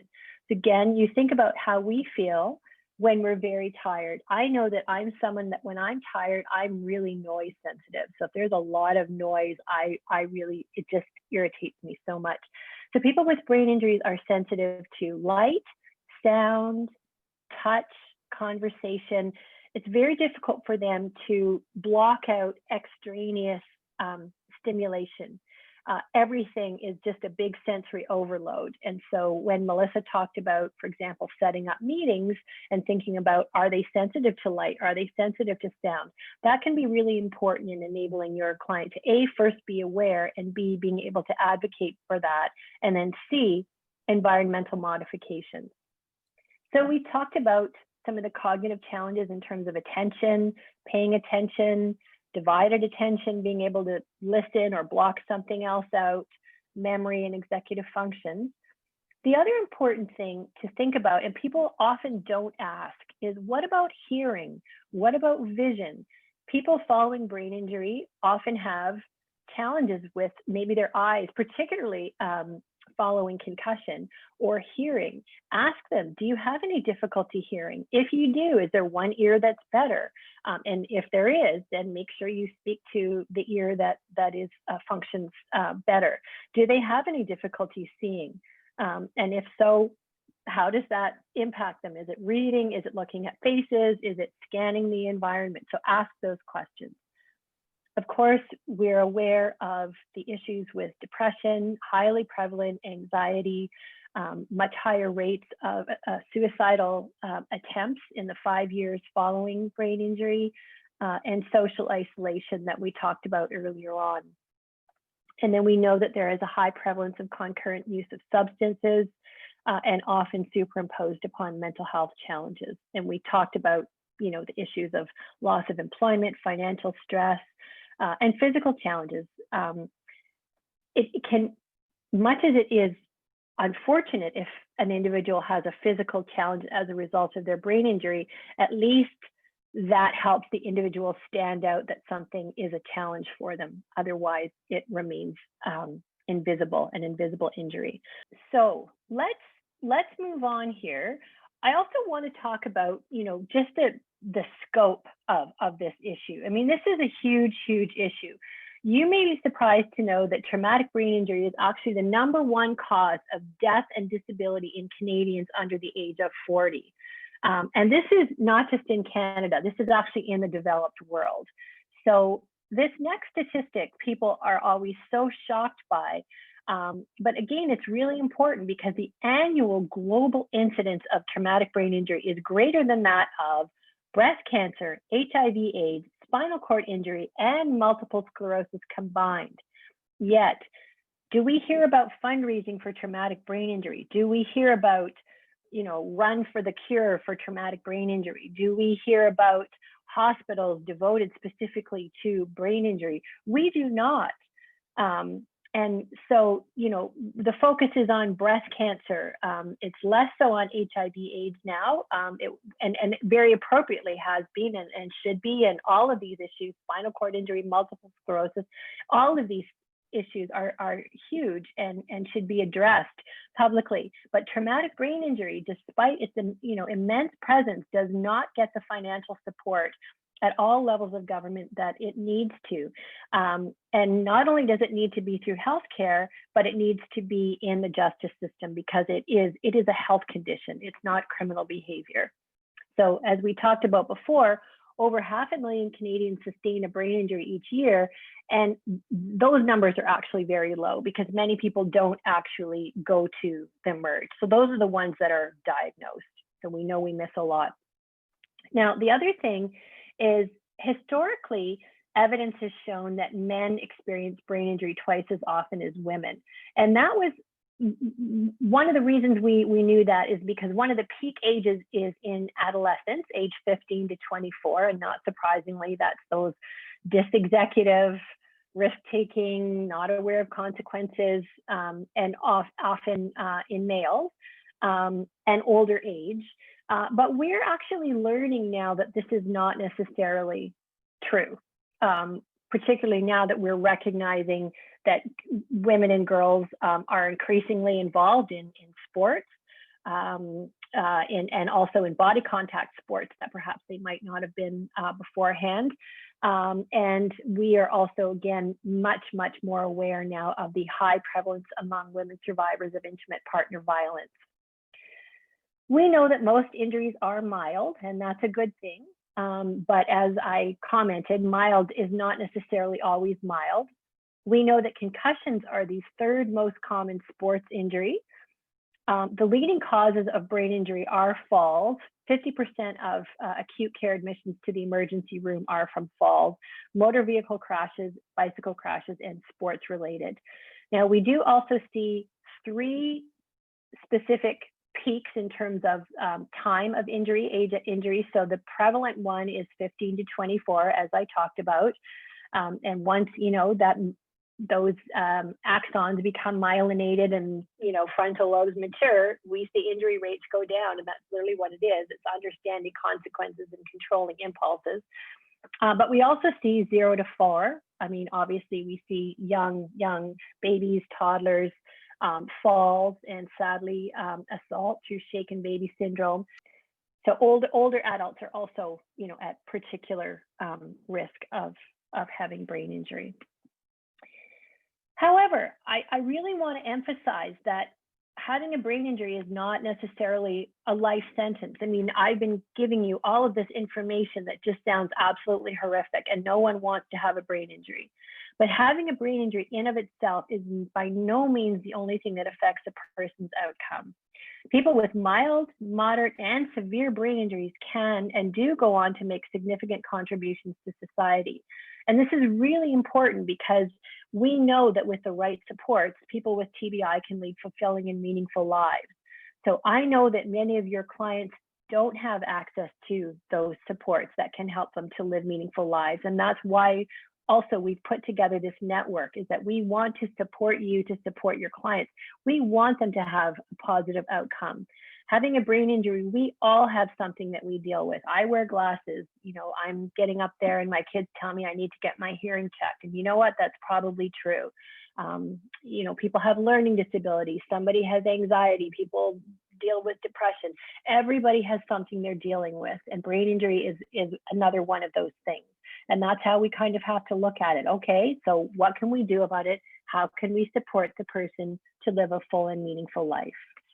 So the next thing I wanted to touch on is the issue of substance use and addictions.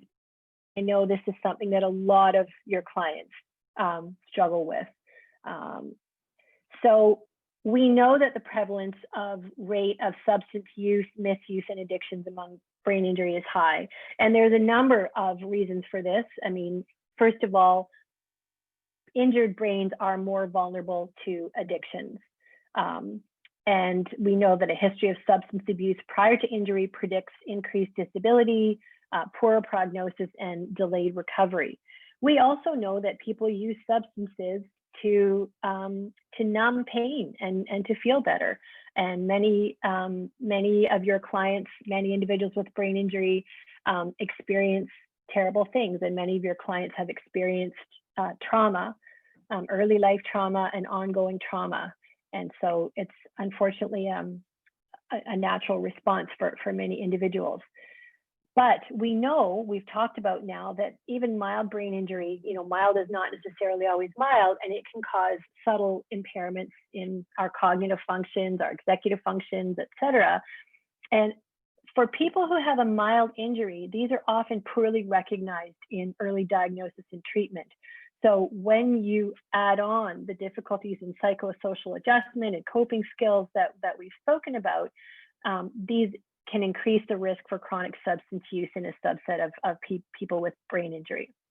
So the other thing that we are starting to recognize now is that we know that substance use and addiction is an illness, but we're also recognizing that it actually has a neurological basis. So one of the most important discoveries of the 21st century really has been in the area of what we refer to as neuroplasticity.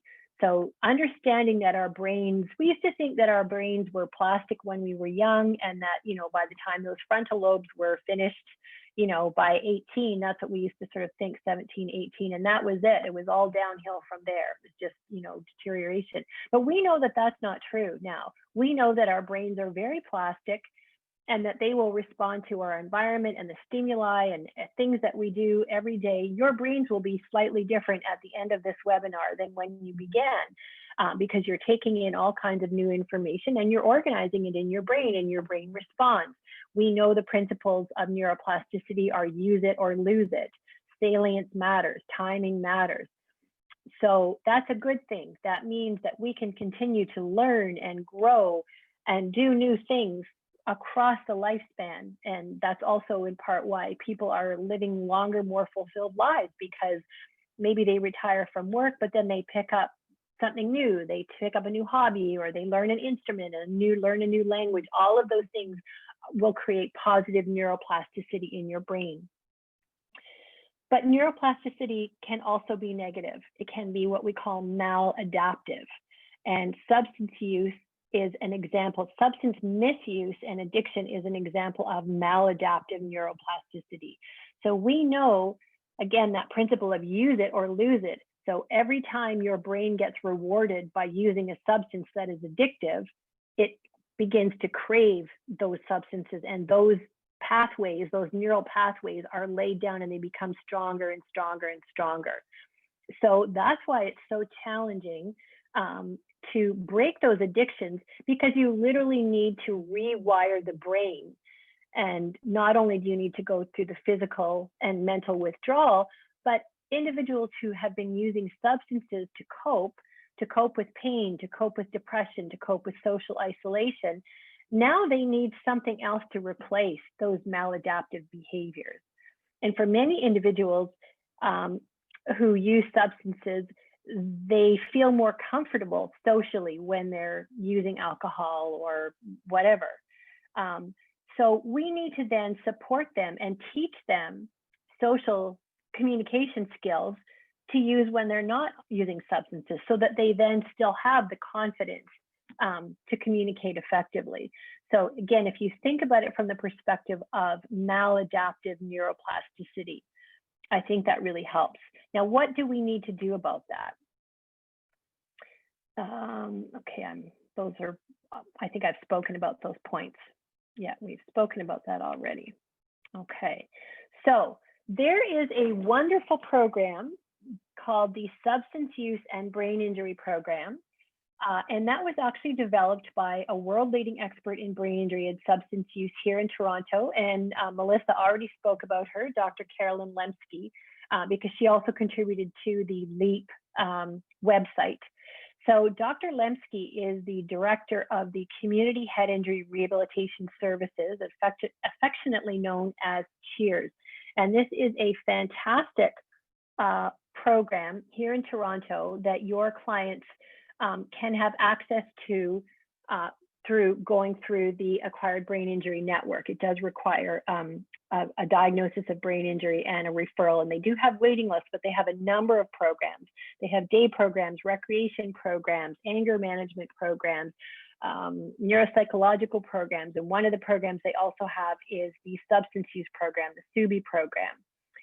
So you will have this as a resource. As I say, you can certainly refer clients to the ABI network, but the SUBI program, the actual manual, can be downloaded for free at this website. It's www.subi.ca. So it's an overview, and there's a client workbook. So again, I encourage you to take a look at it if you're working with a client who is using substances and you'd like to be able to support them. And also, once they have a diagnosis of brain injury, support them to be referred through to the ABI network. So we also want to move on and talk a little bit about mental health and brain injury, because again, we know that those comorbidities are highly prevalent. Anxiety and depression are the most common. And I talked earlier about the fact that these are exacerbated by sleep disturbances, fatigue, and feelings of loss of control. I know that many of your clients feel like they have very little control over their lives, and they probably don't. And so again, one of the rationale behind supporting you and setting up a referral network is to help them regain some control over their lives. Again, because brain injury is a hidden disability, many individuals are not provided with the proper diagnosis or treatment. Or about education.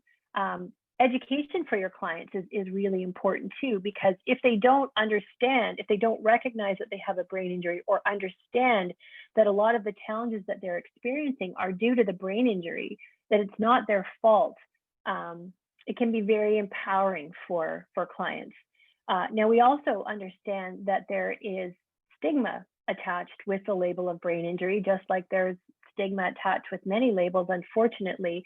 But what, again, we're trying to do is to break down that stigma to talk about, yep, somebody has a brain injury, somebody has anxiety, somebody has vision issues. We bring to the table what we bring to the table. What we need to do is to be able to understand it, be educated ourselves, know what works for us, know what we need to advocate for ourselves to receive the support that we need.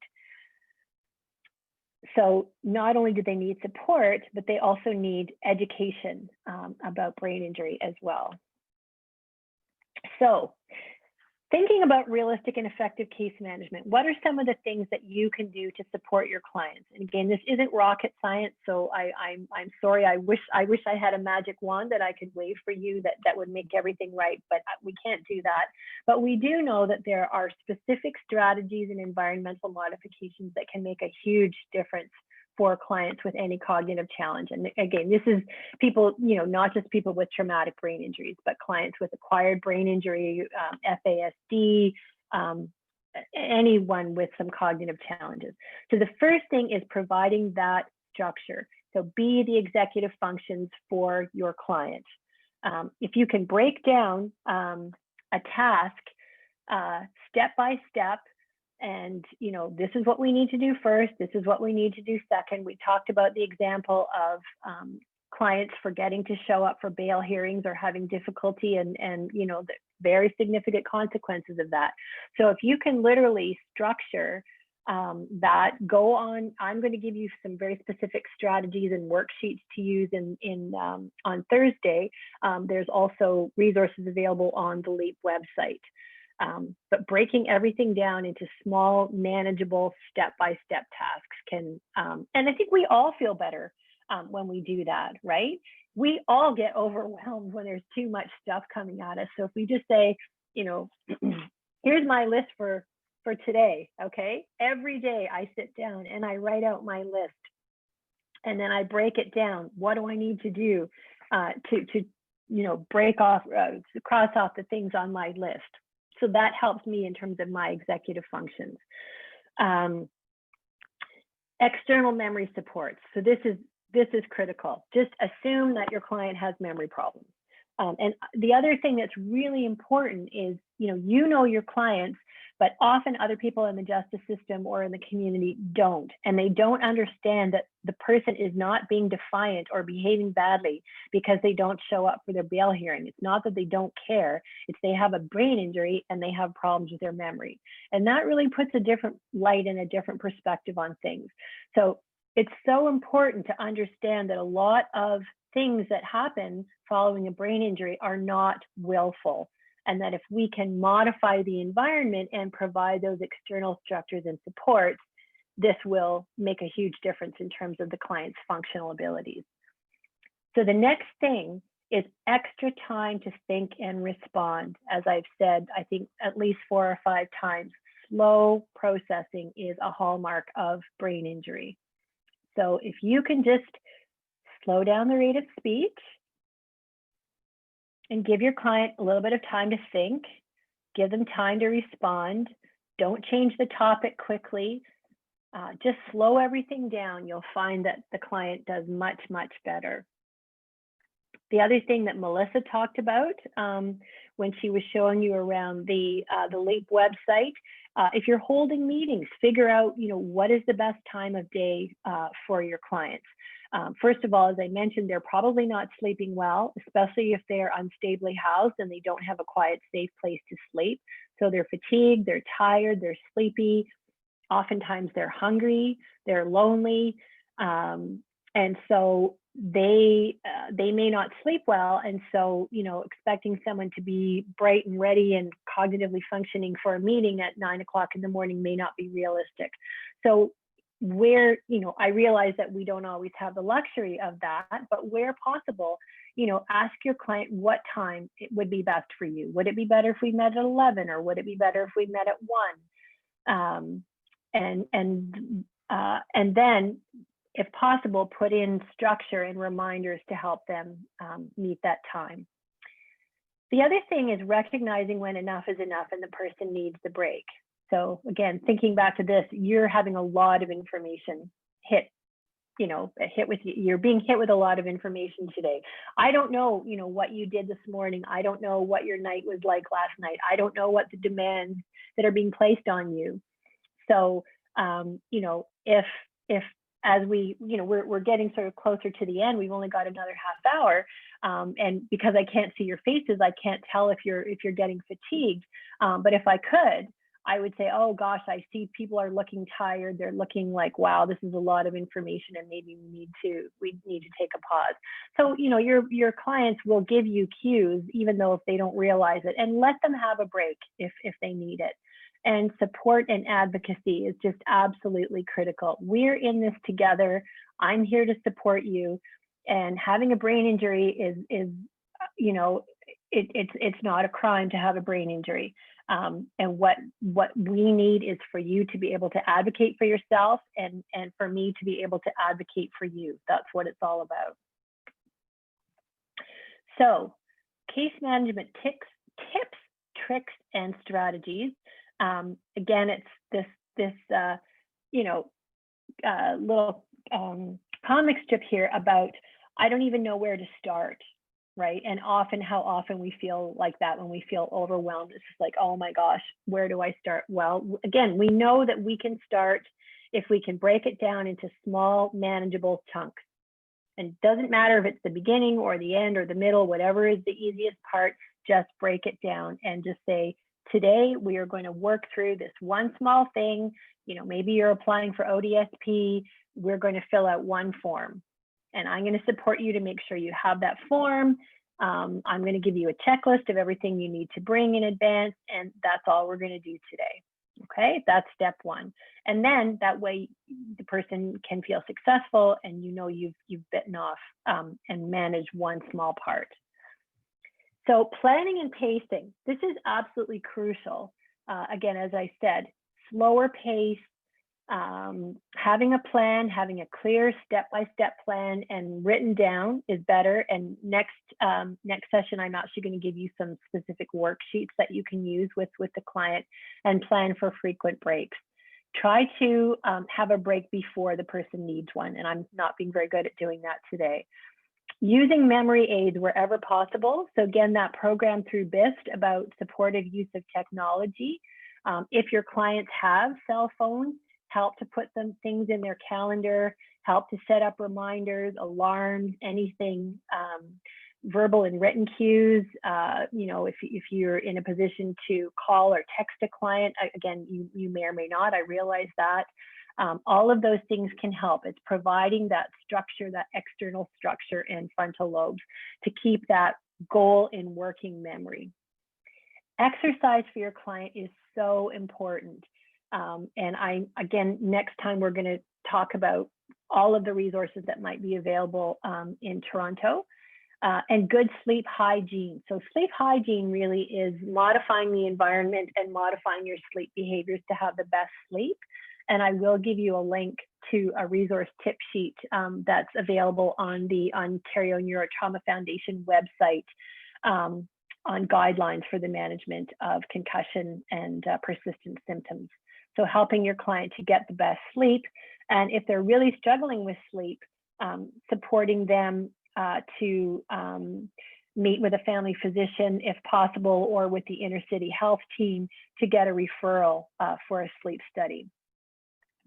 I've talked, again, establishing routines and structure where you can, so being the frontal lobes for the individual, reducing noise and environmental stimulation. This is really, really important. As I said, individuals with brain injury really have difficulty in blocking out sensory stimulation. For us, if we're working in a room and there's a fan going on, or there's some kind of noise outside, there's construction, after a while, our brains do something called habituation. We block it out and we don't notice it anymore. But for a person with a brain injury, it will never go away. They'll always notice it. They'll always notice the lights. They'll notice the hum on the computer. Everything is just this big bombardment of stimulation. So wherever you can, hold meetings in quiet places, turn the lights down, and again, provide that support. Be clear about upcoming events. Again, as I said, it's not rocket science. Just, expectations. I'm going to help you put in your calendar everything that you need to do, everything that you need to know. Help them to record. Use those sheets and those fill in the blank forms on the LEAP website. They are fantastic because then you can save them and email them right away even to the client, so they can even at least access it on their phone. We're going to talk quite a bit about anger management in the next section, and this is just a very quick trick, and you're probably already doing this, but there may be particular triggers, particularly if again, clients have a history of trauma, they're using substances and they're not sleeping well. Are there particular things that trigger the client? And also, is there a particular time of day or an event? And does fatigue play a role? And if so, can you try and mitigate that? We will talk more about this this next time. That in of itself, of course, is not going to manage, but it's a place to start. Using redirection techniques. One of the things we know is that people with brain injuries, particularly those with moderate severe injuries or a history of a lot of injuries, can be very rigid in their thinking and they can get stuck. And so as a result, they do something called perseveration. They get stuck on an idea. And if they're upset about something, they will keep going and going, and it will perseverate. It will go over and over in their head, and they'll need to talk about it a lot. So sometimes you literally just have to break in and deflect and try and redirect where possible. And we'll talk about specifically how to do that, because I know that's easier said than done. We're also going to use, use some communication strategies. And this is a great resource here, caregiverinfo.ca. Again, at the end of all of the training of both training sessions, we will also be sending you a list with all of the resources that we talk about today and Thursday. So you'll have all of the resources and all of the links and websites, etc. So goal setting is really important. Let the client talk freely about issues that are facing them. What are their goals? Maybe it is that they want to get on ODSP. Maybe they want to go back to school. Maybe they want to find stable housing. But if you're able to help them come up with, what is one small manageable goal that we can work on, and then again, help discuss, break that goal down into manageable steps and talk about specific practical strategies for goal setting, in the coming week. So if you start off with setting the goal, and then the next session, all right, we're going to break it down and we're going to come up with some strategies. And again, on Thursday, we will walk through this in much more detail. Hear what they're saying, validate what they're saying, reflect back, simplify for them if you can. Sometimes people with brain injuries are hyperverbal and they do talk around in circles, and sometimes it is hard to pick up exactly what's going on, but reflect back. If I understand, you're telling me, validate it. The other thing is placing goals in order of importance. Wherever you can use visual aids, that's really helpful. So you could even have a worksheet where you put a goal of finding stable housing at the top. That's the overarching goal. And then again, breaking it down into the steps, but putting those steps in a box, some kind of flow chart, Venn diagram, sun diagram, can be really helpful for the person, because again, then each component task then becomes manageable, and you have clear understanding of what the person needs to do and what you can do to support them for each of those sub goals. And take pictures. The phone is fantastic if they have a camera on their phone. Take a picture of what you talked about. Take a picture of the diagram that you came up with so that you can refer to it at a later time. Okay, I'm just taking a look at the time here. Engagement tips. Again, I know these are all really common sense. Look at things that precipitate challenge, perpetuate challenge, and things that also protect the client. What are some of the things that the client, pardon me, excuse me, I just need a sip of water here. Are there things that the client is doing that are self-protective, but that may not be self-efficacious? So what are some alternative things that you can do to support that client to find the comfort and protection that they need? In terms of goal setting, again, picking the easiest goal to accomplish and help to get it done first. This, of course, it's all about relationship building, and I know you understand that since you work, one-on-one with your clients. We talked about breaking down tasks, trying to remove barriers. That's a really important part of the problem, of the planning rather, and we will, next session, we're going to walk through that in greater detail. But if we can think in advance, what are the barriers? Like, we know what they're going to be. So let's talk about them. Let's have a plan for how we're going to address those barriers. Then the person will feel much more comfortable in being able to negotiate because they have a plan. And not only do they have a plan, but they have you as an advocate and as a resource. They don't feel like they're in this on their own. And we all feel better when we have someone around for moral support, right? Managing something on your own can be so overwhelming. And when you just have someone to put a hand on your shoulder or say, hey, I got you, we've got this, we can do this together, that makes such a difference.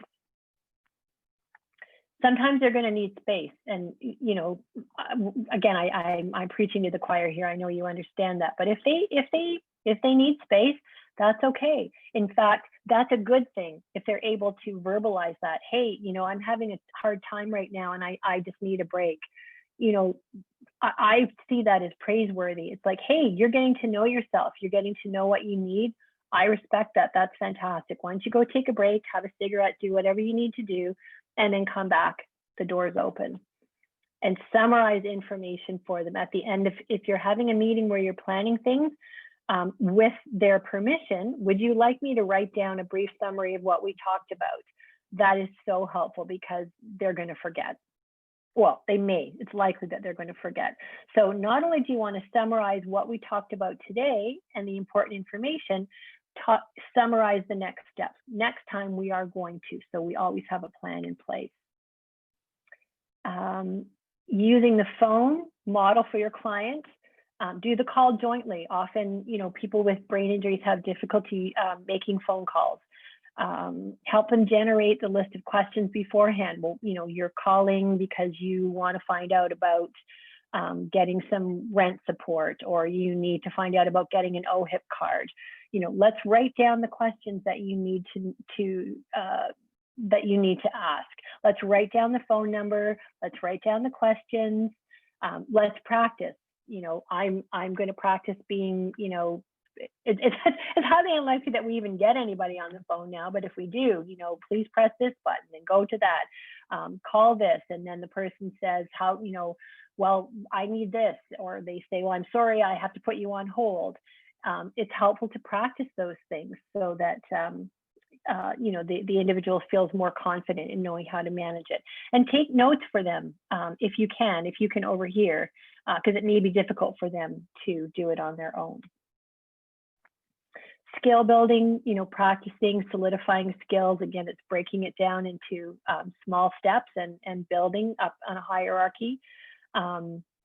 People with brain injuries have difficulty generalizing from one environment to another. So wherever possible, try to do the skill in the environment where the skill is going to be needed.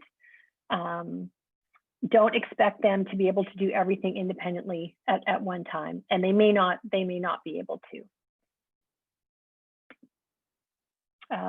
We talked about the review of accessible documentation strategies, the use of the LEAP website, setting them up with a Google Drive. All of these things are really, really helpful, and I really encourage you to refer your clients to BIST to work with their technology support program. I mean, if you have the time, obviously do that too, but it's really, really helpful to help get your clients organized.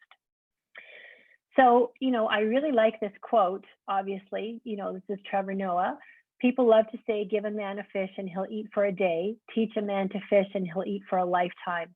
But what they don't say is, and it would be nice if you gave him a fishing rod. So that's the part of the analogy that's missing. So for people with brain injuries, we may need to be the fishing rod, and that's the frontal lobes. All right. They can't do it on their own without support. Oh, so that's the BIST information. So that's the information, and again, we'll make sure that we send that to you. These are some additional resources. Again, we are going to be sending those out to you. We have a whole list here. The various head injury clinics, March of Dimes, the list of all the provincial ABI navigators, the Toronto ABI network, but you will have that, and you will have access to that once your clients have that diagnosis. All right, so we're going to spend the last few minutes talking about Alexander's eye care kit, which is his soothing kit. And again, I'm so sorry that he wasn't here to present it to you himself, because he's just such a wonderful speaker, and he's a really lovely colleague. So Alexander lives with a brain injury. He has some significant mental health challenges, and he has experience with the criminal justice system. He is highly intelligent. He's a fantastic speaker. He was a former teacher. And in learning to cope with his challenges as a result of the brain injury, he developed this kit. He actually participated in a really fantastic program at Ontario Shores Mental Health Hospital in Oshawa, and they have a very good brain injury program for people with brain injuries and mental health challenges. So that's another one that's included in your resources there.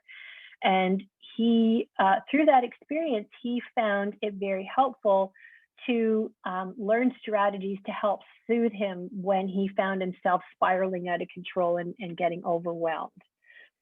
So what I'm going to do is I'm actually going to show you the video. So I'm escaping out of here. I have it on the next one. So the items are primarily tactile. So he will talk about it himself. So the user holds any items in their hands and they can manipulate it. And the reason for this is that when a person is in crisis, so we talk about our frontal lobes and our executive control and our goal-directed behavior. When we're in crisis, our executive functions and our goal-directed behavior shuts down. And we're literally running on our sort of lower cognitive abilities. We can't really think. We're not really in our head. We're just in our bodies, and we're hyperventilating and we're stressed. And so we need some sort of physical tactile stimulation to break that response. So the items in his kit are aimed to help the individual in crisis relax, to focus, ground themselves, and temporarily distract them from their thoughts and actions.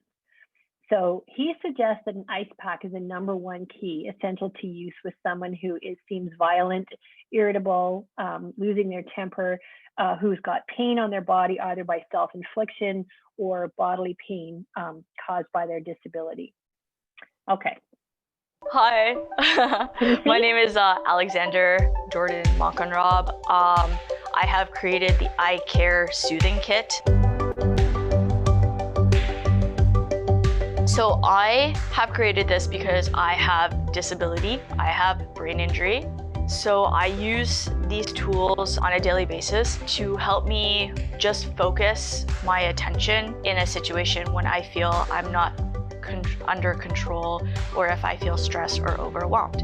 Some examples of stressful situations could be at court, going to an interview or a meeting, or socializing with people.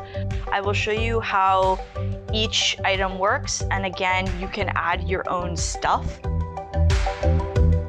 So this is a monkey. It's a beanbag monkey. It's flimsy, it's floppy. You can throw it. It takes your mind away from stuff. I like to do this with it just because it kind of gives me circulation in my arms and my heart and my head. So I have low circulation flow in my brain. And I feel sometimes that I'm going to faint or have a seizure or PTSD from it. I get scared. So when I do this, I feel the air circulating from my chest all the way up here, and it gives me kind of like a bit of emotion. So having an object in my hand that's gonna focus me is not too heavy, and it distracts me. And it helps the oxygen flow. Next is a massager, just a little wooden massager on my head if I have a headache, or the back of my neck right here. I'm gonna roll it. Usually my neck really hurts here and I become very dizzy. So in order to relieve the strain and tension and pain in my head, I just want to roll it up and down. If you want to be more like discreet about it, you can just roll it on your leg. Let's say you're sitting on the bus and you're like really nervous and you're like, all right, just roll. Or on my arm, the arm feels really nice too. Just roll it there. There you go. If you don't have a rolly massager thing, just use your thumb. Go in circular motions. This is another squishy, but it's smooth and it's a little elephant. What this does, so you know when you go or maybe you don't, you go and you get a needle at the doctor and they're always like, all right, here's a little ball. Oh, I can't find your vein. You're gonna have to squish it. Well, it's like the same thing. You're having a hard time breathing, you feel a little anxious. Okay, I'm just gonna squish it, get my veins pumping, get my oxygen flowing. If you're someone that likes to connect things, these are good connectors. You just take your mind off stuff and just build something. You can get Legos. You can add Legos to that, just connector items. For especially clients that are on the spectrum or that just like to fidget, get connector toys. So you're gonna blow. Whoa, a bubble. Whoa, that's awesome. Okay, so it gets the circulation going and it also gets you to focus. So one focus activity that you can do with the bubbles, not just by blowing, but focus on one bubble and just watch it with your eyes. And that will bring you back in focus because it's also good for your brain to exercise your brain and focus on an object. You can also do this with your finger as well. I have a court date example. I don't do well with lights and I'm going to be there for maybe 2 to 4 hours. So it's going to be a long day for me. So they can't turn the lights off in the court, right? So put a pair of sunglasses on. It helps relax. It gives a warm, calming feeling. Take a few deep breaths. Also, a breath that you can use is it helps balance your brain. I learned this off YouTube. You can block a nostril.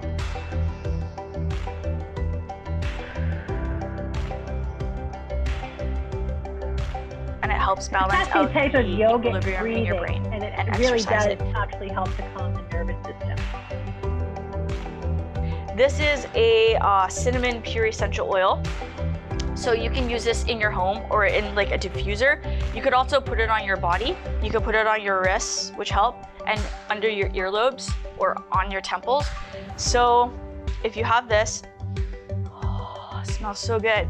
So I'm going to stop the video because I think it gives you a good sense of the types of things that he does have in his kit. And he's so articulate about it. And Amber does have one of his eye care kits in her office. He also sells them. He has a little website. I don't mean little, I don't mean to belittle that at all. He has a website, and he sells the kits on a website, or you can also go to a dollar store and just put together your own kit. But they really are very helpful. All right, so we literally have 2 minutes left. So our key take-home messages from today is that traumatic brain injury is highly prevalent amongst those in the criminal justice system, which of course you know because that's why you're here. TBI and ABI are chronic health conditions, and they need to be considered this way. And we know that with proper support from a multidisciplinary team in the community, that people with brain injuries can live meaningful lives and contribute to society. So to support you to do that and to support your clients, we have developed a network of resources and care that you'll be able to access for your clients. So next week, it's actually going to be Thursday. Last time we had them a week apart. We're going to have a short presentation and introduction to the Ontario Brain Injury Association, their role and how they can help. You're also going to meet Nazia Bahati from the Inner City Family Health Team and learn about the Inner City Family Health Team. We are going to go over the screening tool step by step. And then we're going to spend the rest of the time focusing on communication, anger management, and practical strategies. So the last thing, we are also going to send you out something called a communication skills checklist. And it's just a very brief checklist that asks you to think about your own communication style and to reflect on it. And to see if there's anything in your communication style that you might be doing that maybe you might want to think about changing in your work with your clients. So for example, I always kind of joke because when I'm speaking on Zoom, I use my hands. But I've been told by people with brain injuries, or some with people with brain injuries, that that's actually really distracting. But it's hard for me to not do that because that's actually part of my communication style now. And you remember back when you tried to speak without using the words and then, when you had to think about it, how much more difficult it was. Maybe you speak quickly, maybe you use a lot of complex sentences. So it just asks you to think about certain types of communication behaviors and whether or not you use them. It literally will take you 3 seconds to fill it out. But I would appreciate it if you could take a look at it, and then we will talk a little bit about that on Thursday as well. And it is exactly 4 o'clock. So I thank you so very much. If you do have questions or things that we have not addressed today and you are interested, make sure you save them and raise them next time. And again, thank you very much for your participating, and we look forward to seeing you on Thursday.